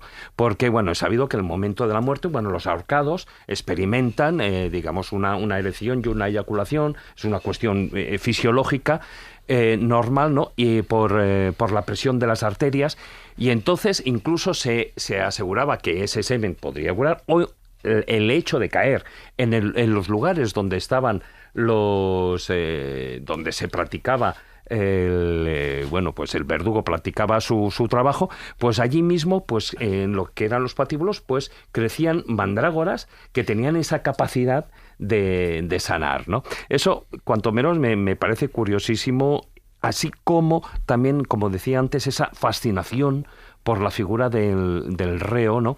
Y no solo él, bueno, el acompañante, a lo largo de la historia, Juan, ha habido casos en los que, por ejemplo, se iba a la propia tumba del difunto del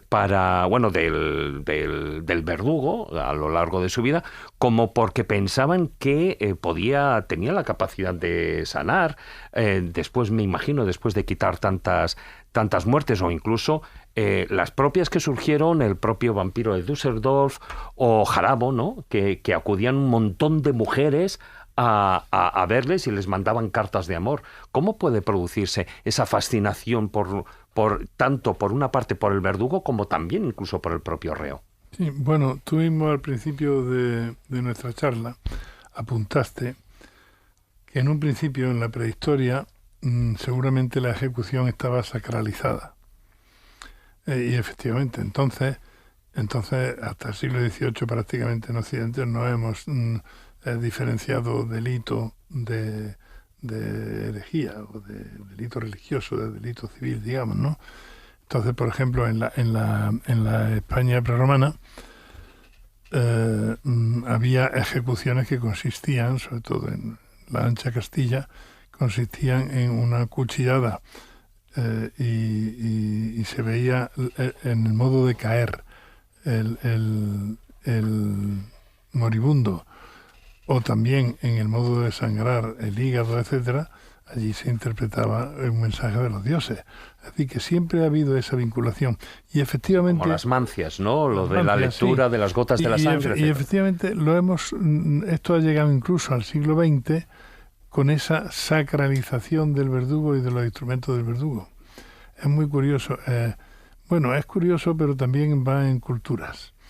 En España, por ejemplo, cuando actuaba en los años 50, 60, cuando todavía había ejecuciones, cuando actuaba un verdugo, los datos que yo tengo, donde dormían en la propia cárcel, y a veces encerrados bajo llave, pues no se fiaban de que al día siguiente huyeran o algo de eso, ¿no?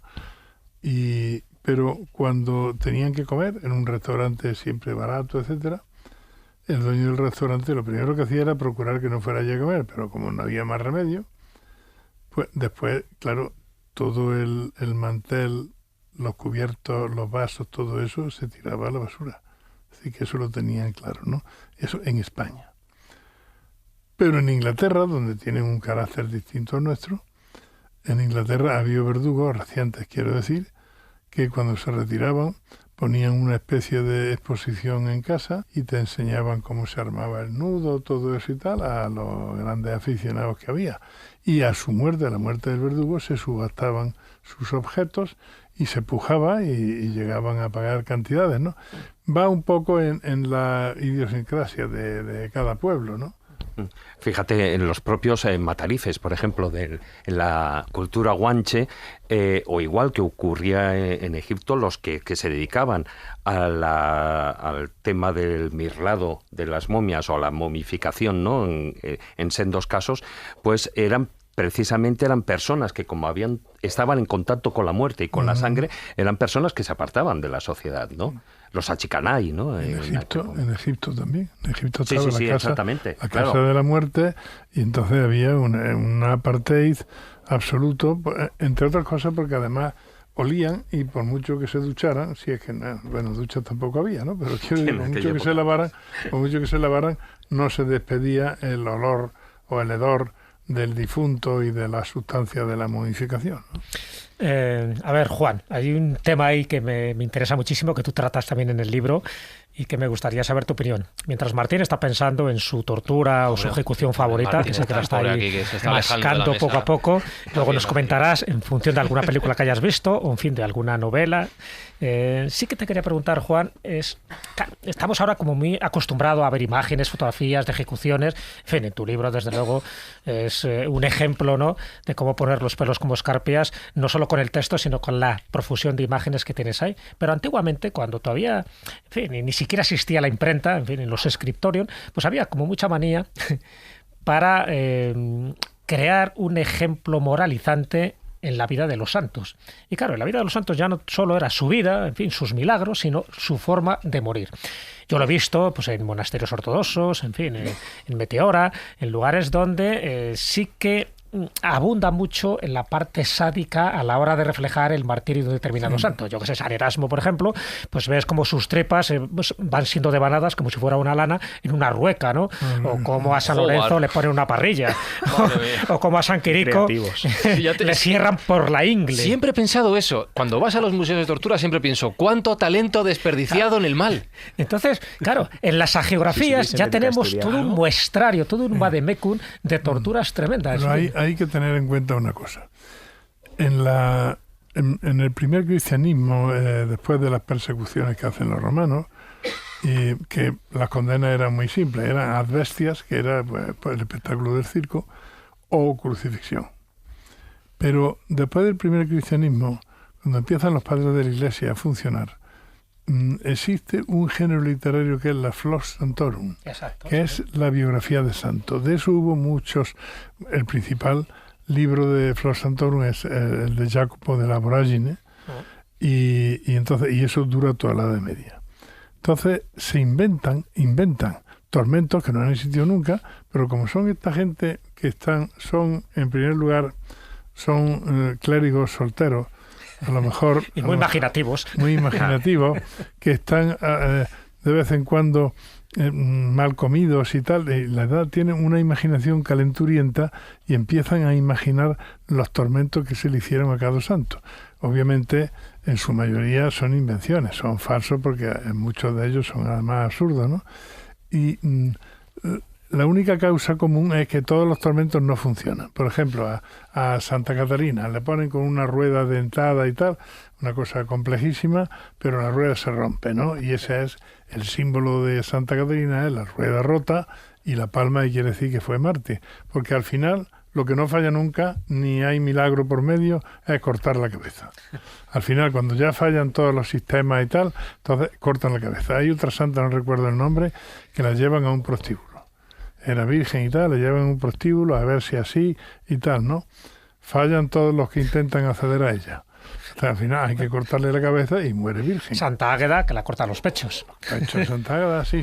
Santa Eulalia, que la saca los ojos. Santa Eulalia, que le corta la lengua. Sí, pero a ver, como cortar la cabeza, no segundo, no hay nada, ¿eh? Un segundo, hablando de cortar. Martín quiere hablar. Tengo que cortar el programa. Martín, por favor. No, que de cara a todas estas relatos que muchas veces son invenciones de los mártires, estas crucifixiones de santos tipo San Andrés, San Pedro, que lo crucifican en aspa o al revés, ¿tienen alguna base real? ¿Se hacía así realmente o son todas tipo Jesucristo, por así decirlo? Sí, bueno, siempre se dice que dijo, no soy digno de que me crucifiquen como al maestro, y entonces dice, bueno, a este boca abajo, ¿no?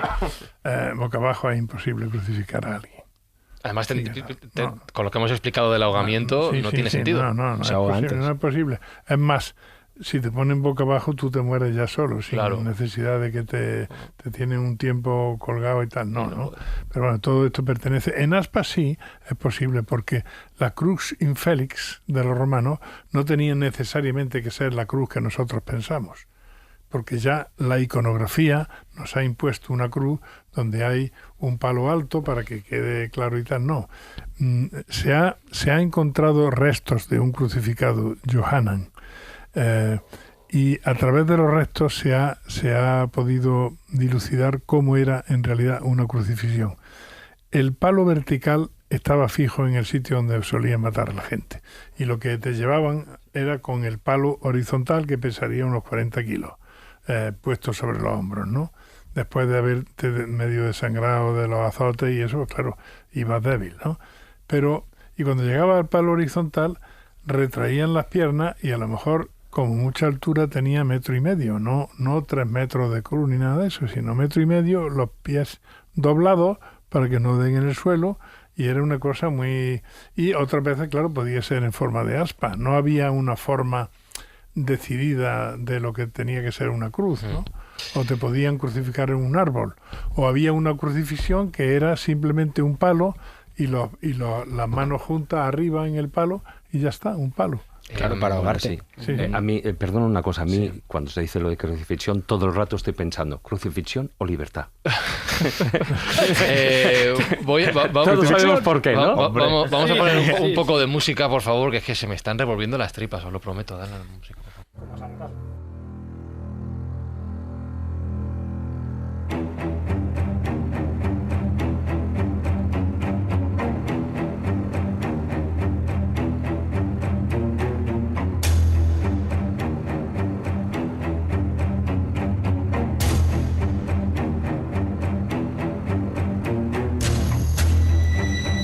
Música esta no me ayuda a mí a relajarme, pero bueno. Hablabas de iconografía, vamos a hacer referencias a elementos culturales que han hablado de diferentes métodos de tortura y ejecución. Primero, vamos por orden cronológico, yo creo, Marcos, con la pintura, que también nos ha dado pistas de cómo se aplicaban estos métodos. Sí, la pintura y el grabado, y además antes hemos hecho hincapié en lo que es en el tema de la humillación de la ejecución, y luego también como espectáculo público, en la que, bueno, pues también los artistas se han fijado en ello para poder describir a manera de, bueno, pues en épocas en que no existía la fotografía, como en tiempos de Goya, pues para hacer una puesta en escena y explicar, y en este caso, cómo sucedieron los hechos.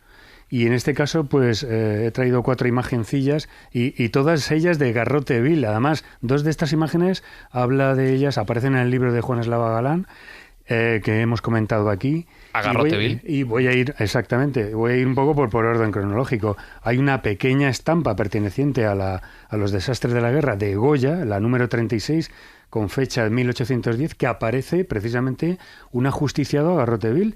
Es decir, y aparece, y además es curioso el título porque reza por una navaja escrito con B. Con lo cual me llama mucho la atención, puesto que pone en evidencia cómo se ajusticiaba a los reos, y es decir, con un cartel colgado, con la navaja colgada precisamente del cuello, aparece con los pelos erizados precisamente de lo que es la estrangulación que le produce el sistema del Garrote Vil, y luego el campo esa representación que te aparece con ese espacio vacío. Yo no sé si recordáis el perro semihundido de las pinturas negras de Goya, ¿no? Pues aparece un espacio vacío, como ese vacío existencial, esa cosa sórdida, terrible, y el público allá abajo, a lo lejos, pero por detrás del ajusticiado. Es increíble porque aparece, es increíble lo que da Goya a entender con este pequeño. Luego hay otro grabado que él le llama El agarrotado, que también tiene el mismo motivo, con lo cual me da a entender que hay indicios para pensar que esta palabra de agarrotado viene de ahí, del ajusticiado por Garrote Vil, ¿no? Cuando tú estás agarrotado, claro, se te agarrota un miembro, ¿no? No, agarrotado es como se le llamaba. Y por cierto, ese agarrotado tiene las piernas extendidas. Estiradas, exactamente. Sí. Después ya aprendieron a poner una correa que le rodeaba las rodillas. Claro, porque al sentir la presión en el cuello, lo primero que hacía el cuerpo todo era dispararse hacia adelante. Precisamente en el terreno del grabado calcográfico siempre sale aquí Gustavo Doré, porque lo que no haya hecho Gustavo Doré es increíble. Tiene una ejecución de un asesino en Barcelona. Por favor, mirad todas estas imágenes en la escóbula, en Facebook / la escóbula. No entréis a Facebook. Sabes, ¿no? No entréis a facebook.com / la escóbula. No entréis porque no va a ser bonito de ver, pero bueno, vosotros veréis. Bueno, en fin, pues Gustavo Doré en 1874 nos deja un testimonio en esta especie de grabado calcográfico pero ya desde un punto de vista como un poquito más moderno, ¿no? Con los capirotes, con esos al fondo, con ese sacerdote haciendo lo que es la oración, el verdugo con la barretina, y lo que comentábamos antes, Juan, curiosamente he visto que en lugar de tener una parte en una sola barra para dar la vuelta, tenía cuatro partes para darle varias vueltas. Me ha parecido bastante significativo y singular. Eso también grabado, es porque a veces las ejecuciones, como dije antes, solían ser múltiples. Y a veces, cuando un verdugo despachaba rápidamente al suyo, iba a ayudarle al otro, y entonces venía bien que hubiera un garrote de cuatro giros. Efectivamente, Juan, muchas gracias. Mira, pues precisamente, lo que es esta ejecución, que aparece también por orden cronológico, Garrote Vil de Ramón Casas. Ramón Casas, un artista contemporáneo de Picasso, ahí en Barcelona, que hicieron muchas migas y fueron amigos, y te salta a la vista inmediatamente, fijaos, cuando una persona ve en directo esto, lo ve, lo traduce en su mente, hace una serie de bocetos y lo muestra sórdidamente. Y aquí hay, imaginaos, una multitud, pero deja lo que es en la escena, el cadalso del ajusticiado, rodeado de la Guardia Civil con capa, en un día neblinoso, triste de invierno, los capirotes, que se llaman precisamente de lo que son los cofrades de la sangre, el público, los caballos, todo lo que es la caballería, los militares, la Guardia Civil, pero lo que hace hincapié, fijaos, en que deja el suceso sórdido, amargo y tremendo, lo que es la debacle humana de la pérdida de la vida, lo deja chiquitito en una de las partes y aparece lo que en él quiere que se fije la gente, que es el escarnio público, en lo que es la gente que rodea todo esto y pone en primer plano, no como Goya detrás de la imagen y detrás del ajusticiado, sino delante. Y entonces aparece como que precisamente es un acto de humillación y un acto de un espectáculo, pero con una frialdad. Es, de verdad, me parece espectacular lo que hace aquí Ramón Casas, que sale de sus, desnudos y retratos habituales de sociedad para hacer precisamente una crónica que igual ya estaba inventada la fotografía, pues estamos hablando de 1894, pero con una clave y una visión de crónica increíble. Y el último que has traído también, que aparece en el libro de Juan, es precisamente Garrote Vil, con el mismo título, de José Gutiérrez Solana, que me parece bestial, porque además, y este cuadro está en 1931 y está ahora en el Centro Georges Pompidou de París, pero precisamente lo que podemos ver en este cuadro, Solana era era un pintor que estaba muy influenciado por el Greco y por las pinturas negras de Goya. Eran unas pinturas oscuras, de denuncia, que sencillamente, fue pintado en la Segunda República Española, y es que representaba mucho estos pormenores de la vida cotidiana, pero con un carácter burlesco y de sorna que nos va a dejar indiferente. La brutalidad del pueblo llano. Y luego a mí lo que me da la sensación, y creo que tal y conociendo las pinturas y la trayectoria de Solana, es que enfatiza en el atraso económico y cultural de España. Es increíble.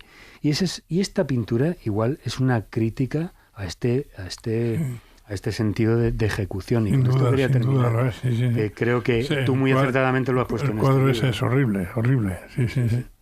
Bueno, y no olvidéis, ya que habláis de Goya, rápido y contundente, los fusilamientos del 3 de mayo, claro, o la carga de los mamelucos a la Puerta del Sol. Muy míticos. Pues no entréis en facebook.com/la escóbula de la brújula si no queréis ver este tipo de obras. ¿Y por qué hacías la mención a Crucifixión o Libertad, David? ¿Podemos hablar también de cine, Martín? ¿No? Hombre, es que a mí se podría hacer ese diálogo, ¿no? Uh-huh. Crucifixión o libertad, crucifixión. Al fondo a la izquierda, sí. Crucifixión o libertad. Libertad. Y dice, bueno, qué bien, qué suerte. No, que era broma, ¿no? Yo creo que todos los que están escuchando ahora mismo el programa habrán esbozado una sonrisa y se acordarán de esa escena, precisamente de una mítica ya película que trata precisamente, que aparece en diferentes escenas. Antes hemos hablado de la lapidación, y precisamente hay lapidación también. La he visto. Hay de todo tipo, ¿no? Esa película, ¿la has visto? Sí, la he visto. A ver, ¿cuál es? La vida de Brian. Ahí está. Gracias. El público me adora. ¿Cuál es tu película favorita sobre el tema, Martín? Pues es que David me la ha quitado. ¿Ah, sí? ¿La vida de Brian? La vida de Brian es National Geographic. ¿Por qué? Vamos, de hecho, la vida de Brian no se esperaba que tuviese ningún éxito. Los Monty Python, de hecho, al final de la película, cuando están todos cantando en la cruz, hay... Exacto. Aparece un diálogo final que dice: si es que yo se lo dije, Ernie, tú con esto no vas a ganar dinero, te vas a ir a la bancarrota. Eso aparece. Y eso lo tenía muy presente ellos.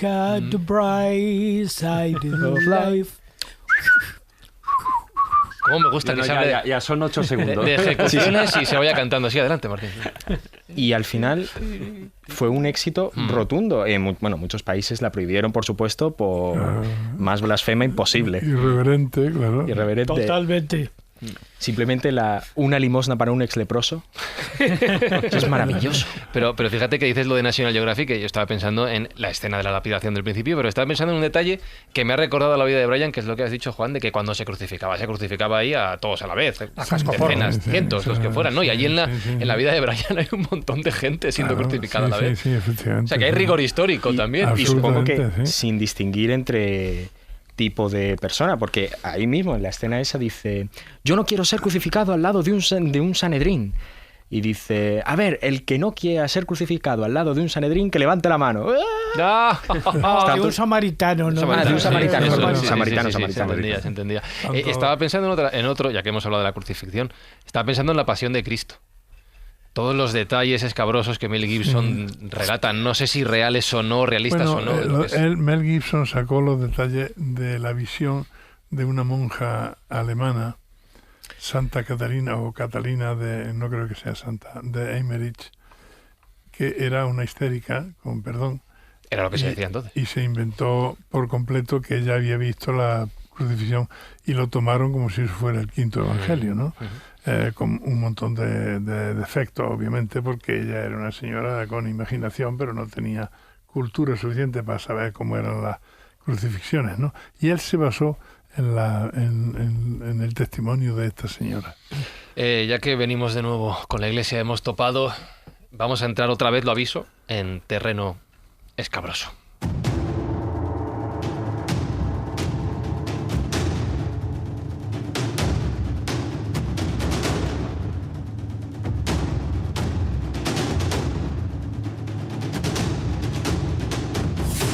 Porque si antes con Almudena Jesús hablábamos de esos centros de experimentación, de ejecución y torturas, nos hemos ido a Chile. No nos tenemos que marchar muy lejos para encontrar gran parte de la leyenda sobre este tema en nuestro país, en España, que corresponde a la época de la Inquisición. Se ha hablado muchas veces en la escóbula de que la Inquisición española no fue la más salvaje comparada con otros países europeos, pero vamos a centrarnos, si te parece, en lo ocurrido en España. Hablábamos antes de los museos de tortura y ves algunos de los instrumentos que supuestamente o no, ahora podemos entrar en ellos, se utilizaron en la época. Juan ha dicho que no, muchos de ellos. Pero se ve una mala baba, se ve una mala hazaña, una creatividad tétrica y sádica a la hora de hacer esas supuestas torturas y ejecuciones, que es horrible. Es horrible, sí. Lo que pasa, fíjate, eso forma parte de esa leyenda negra, ¿no? La Inquisición española, como si solo hubiera habido Inquisición en España, que por cierto ha habido siempre 3 Inquisiciones. Una Inquisición medieval, que es la que se establece para la herejía cátara, ¿no? En el sur de Francia. Luego estaría la Inquisición española, la creada por los Reyes Católicos, ¿no? Desde 1478 hasta que muere Fernando VII. Es verdad que dura 4 siglos, en fin, con distintas interrupciones, pero dura 4 siglos y eso es lo que nos ha dado mala fama. Y luego ha habido una Inquisición romana, una Inquisición vaticana, no lo olvidemos. O sea, lo que pasa es que siempre parece que nos centramos en la Inquisición española. Ciertamente no mató más que otras inquisiciones, no mató más que otros tribunales civiles, no se cebó especialmente en las brujas, se cebó más en los falsos conversos, en los judaizantes, en los moriscos, en los protestantes, pero no exactamente en las brujas. Mataron muchas más brujas y las quemaron los alemanes. Es decir, que la interpretación religiosa, la interpretación que se hace de la Biblia era muy diferente a la que hacía un católico que la que hacía un protestante. Pero bueno, es cierto que la Inquisición española pues ha tenido ese San Benito, y nunca mejor dicho, ¿no?, a lo largo de los siglos. Pero también es verdad que la forma de torturar y de ejecutar de la Inquisición española era muy pobre, en el sentido de que no había mucha variedad. Una de las características de las normas que tenía la Inquisición española es que no se podía derramar sangre. Era una característica que lo llevaban a rajatabla. Claro, el que no derrame sangre no quiere decir que no vayas a sufrir. Claro. Y en concreto, en fin, Juan, no sé si estás de acuerdo, creo que había como 3 métodos que eran los más usados. Uno lo he comentado antes, cuando hablábamos con Almudena Ariza, que era la toca, ponerte ahí un paño en la garganta y esa sensación de ahogo cuando te van echando agua de forma continua. Otra es la garrucha, en fin, que te cuelgan ahí de un gancho, además con los brazos para atrás para que las articulaciones todavía sufran mucho más. Y otra es el potro, ¿no? El potro con distintas modalidades. Luego, en fin, está la bota española, luego hay otro tipo de torturas también. Pero básicamente son esas 3 donde ves que en ninguna hay derramamiento de sangre. En fin, no te van haciendo los 100 cortes o los 1000 cortes de las torturas chinas, ni nada parecido, pero sí te descoyuntan, sí que te van rompiendo huesos y, por supuesto, pues toda una tortura psicológica. La mayoría de las veces, ¿verdad? Cuando alguien se le acusaba, alguien iba de rey, entraba en las mazmorras de la Inquisición, la mayoría de las veces cantaban en el momento que le muestraban, ¿sabes?, los instrumentos de tortura. Sí, en el momento que lo desplegaban, automáticamente cantaban el Angelus, en fin, cantaban... Y soy culpable de todo lo que quieras. La misa en mozárabe, te lo cantaban, lo que fuera. Pero es cierto que se pasaron con muchos de esos métodos, de esas torturas, que en principio se crea para crear como una especie de defensa al reo, porque antes existía lo que era el linchamiento popular. Vaya defensa. No, claro, pero bueno, en teoría sí que había un método, un procedimiento legal, ¿vale? Tampoco eran tan sádicos y tampoco eran tan estúpidos. Es decir, muchas delaciones anónimas, cuidado, si luego se demostraba que era falsa, el que denunciaba también se las veía en las mazmorras de la Inquisición. O sea, que tampoco eran tan estúpidos de esto es una bruja y automáticamente se la ejecutaba o se la quemaba, ¿no? Había todo un proceso judicial. Es verdad que ese proceso judicial, como estaba condicionado por las normas religiosas y católicas, pues tuvo, en fin, muchísimos errores, pero se intentaba, ¿no?, que hubiera una cierta defensa.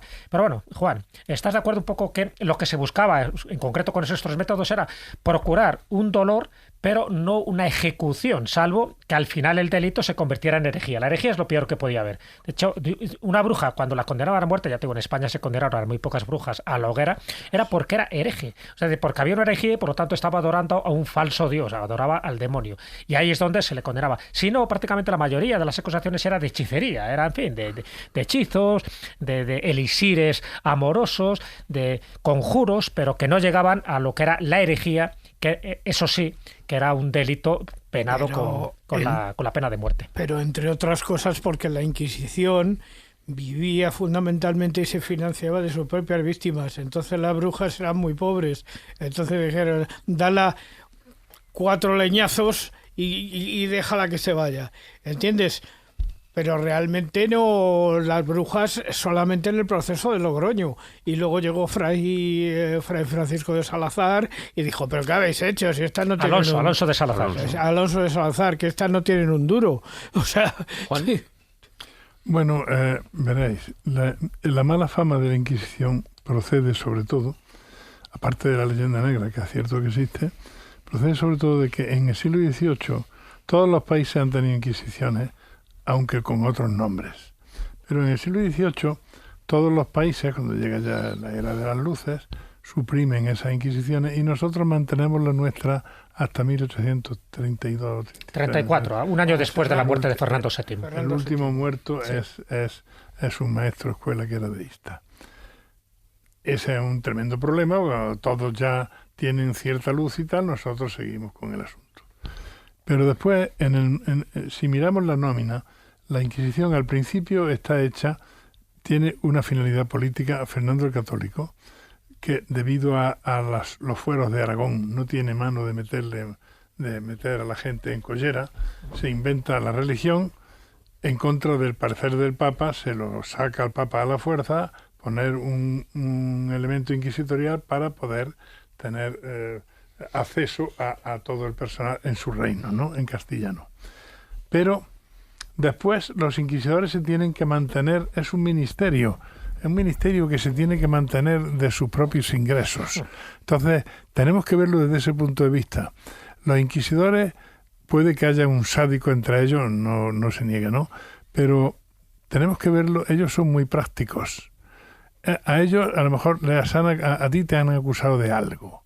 Y entonces ellos te dicen, dinos todos tus pecados. Y tú dices todos tus pecados y sí coincide con que dices ese pecado del que están acusados, que dijiste un me cago en Dios, por ejemplo, en un momento de ira y tal, bueno, pues te ponen tu penitencia y tal y la cosa acaba o te ponen tu multa. Cada vez meten más multas porque se tienen que mantener. Es un ministerio. Pero después cuando te hacen una interrogación, un interrogatorio, hay un secretario que toma nota de todo. Dese una vuelta de mancuerna. Y el secretario apunta, dese una vuelta de mancuerna. Y el reo dice, ay, ay, ay. Lo has dicho 3 veces, ay, ay, ay. Es decir, está todo, eso no se ha dado nunca en ninguna inquisición ni en ningún tribunal parecido. Todo se constaba perfectamente y eran gente sensata. Acusaciones de brujería había a mantas, claro, pero tenían en cuenta la histeria, tenían y tal. Entonces, lo mismo que en Alemania quemaban a un montón de niñas y de gente porque buscaban la señal del diablo y ¿quién no tiene un lunar o tiene una señal? Esta es del diablo y zas, a la hoguera. No, esta gente era bastante sensata, no mataron a tanta gente, tienen muy mala fama obviamente, pero tenemos que verlo y también hay un desarrollo de la Inquisición, que en un principio son tremendos, un poco como con los pescadores, ¿no? Cuando acaban ya con las piezas grandes, ya tienen que dedicarse a las piezas pequeñas y tienen que a la pornografía, a tal, al final acaban multando y siendo una especie de policía política. Me hace gracia, Juan, que hagas referencia a la luz en un asunto y un programa como este. Yo ahora mismo estoy tiritando, escuchando lo que estáis contando, os lo juro, lo estoy pasando mal. No eres el único. ¿Verdad que sí, Martín? Gracias. Pensaba que era yo el más pequeño de todos. Estos millennials. Estoy pasando fatal. Vamos a ver si encontramos un poquito de luz entre tanta oscuridad.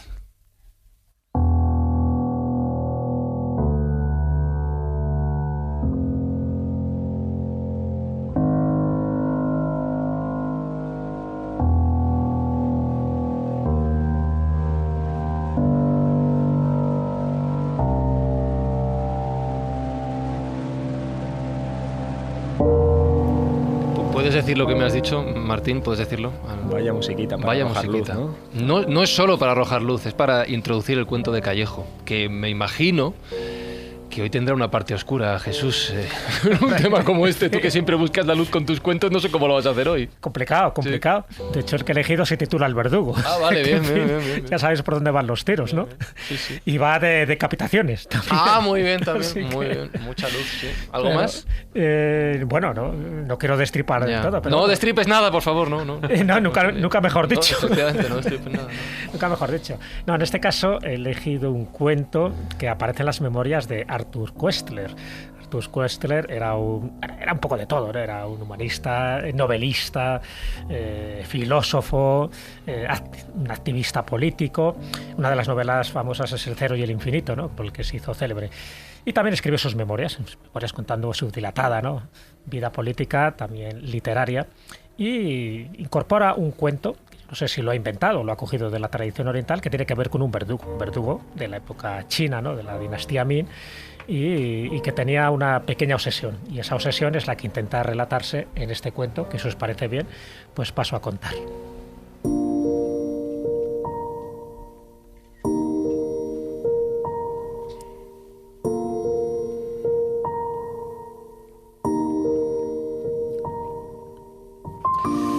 Cuenta esta historia que había una vez un verdugo muy habilidoso llamado Guan Lun.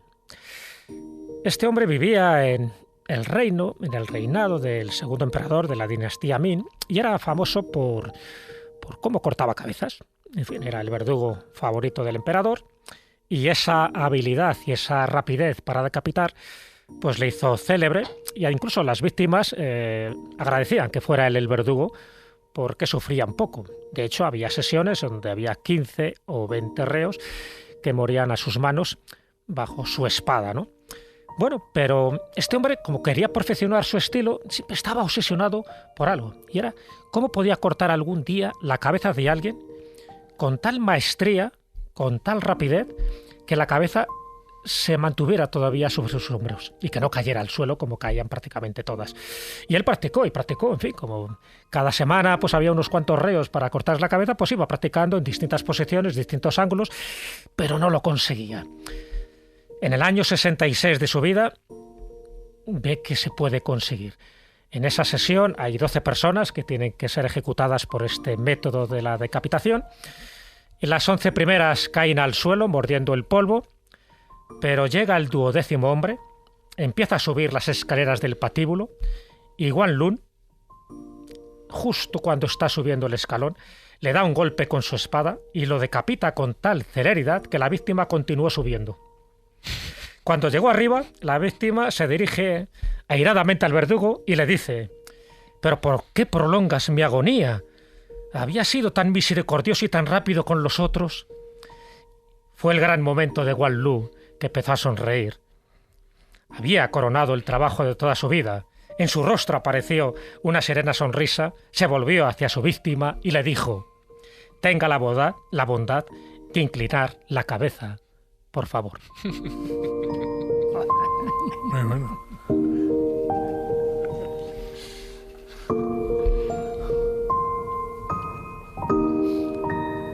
Pues lo has conseguido poner un momento feliz, alegre, divertido en este programa tan oscuro que espero humor que os haya, negro, humor totalmente, negro. Que os haya gustado, escobuleros. Tengo que despedir rápido porque esto es irónico. Llevo con la tortura del péndulo, del segundero del reloj durante todo el programa porque entran en directo en el estudio donde estamos en la emisión de la cadena SER y tenemos que despedir y dejarles hueco. Es irónico que andamos con las prisas del directo en un podcast, pero es así. Es la espada de Damocles. Totalmente. Así que, Juan Eslava Galán, muchísimas gracias. Ha sido un placer. Acompañarnos. ¿Ha sido un placer seguro? Bueno, sí, un placer veros. El tema, claro, no es placentero, pero otra vez hablaremos de algo más interesante. El placer ha sido nuestro, Juan. Muchísimas gracias. Muchas gracias a vosotros. Un abrazo.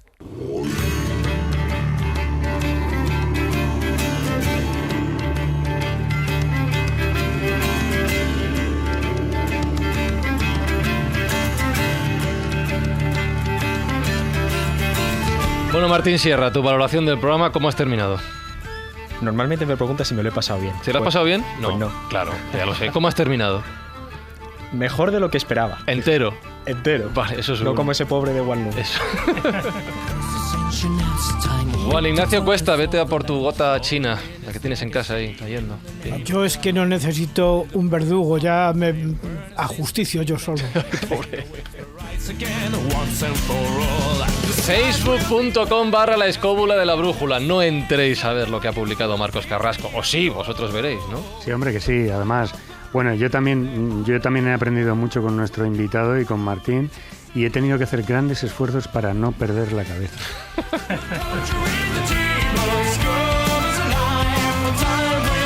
No sé yo si salimos todos enteros de este programa, David Sentinella. Bueno, sí, de momento sí. Hasta que lleguemos al momento cervezas o nos echen aquí a patadas. Pero yo, después de todo lo dicho, yo propongo otro título de programa, que es Verdugos, esos gran incomprendidos. Jesús Callejo, inclino la cabeza ante usted con ese magnífico final. Bueno, no la inclines mucho porque me entran tentaciones. Pues gracias a Chevi Dorado en la producción, Alberto Espinosa en los mandos técnicos. Os recuerdo que estamos en facebook.com/La Escóbula de la Brújula, en Twitter e Instagram @escobuleros, y que nuestro correo contacto @laescobula.com está abierto para lo que queráis. No garantizamos que salgáis al 100% enteros. Saludos de Fran y Zuzquiza. Dentro de 7 días estamos de vuelta con un tema más agradable, pero igualmente interesante. ¡Chao!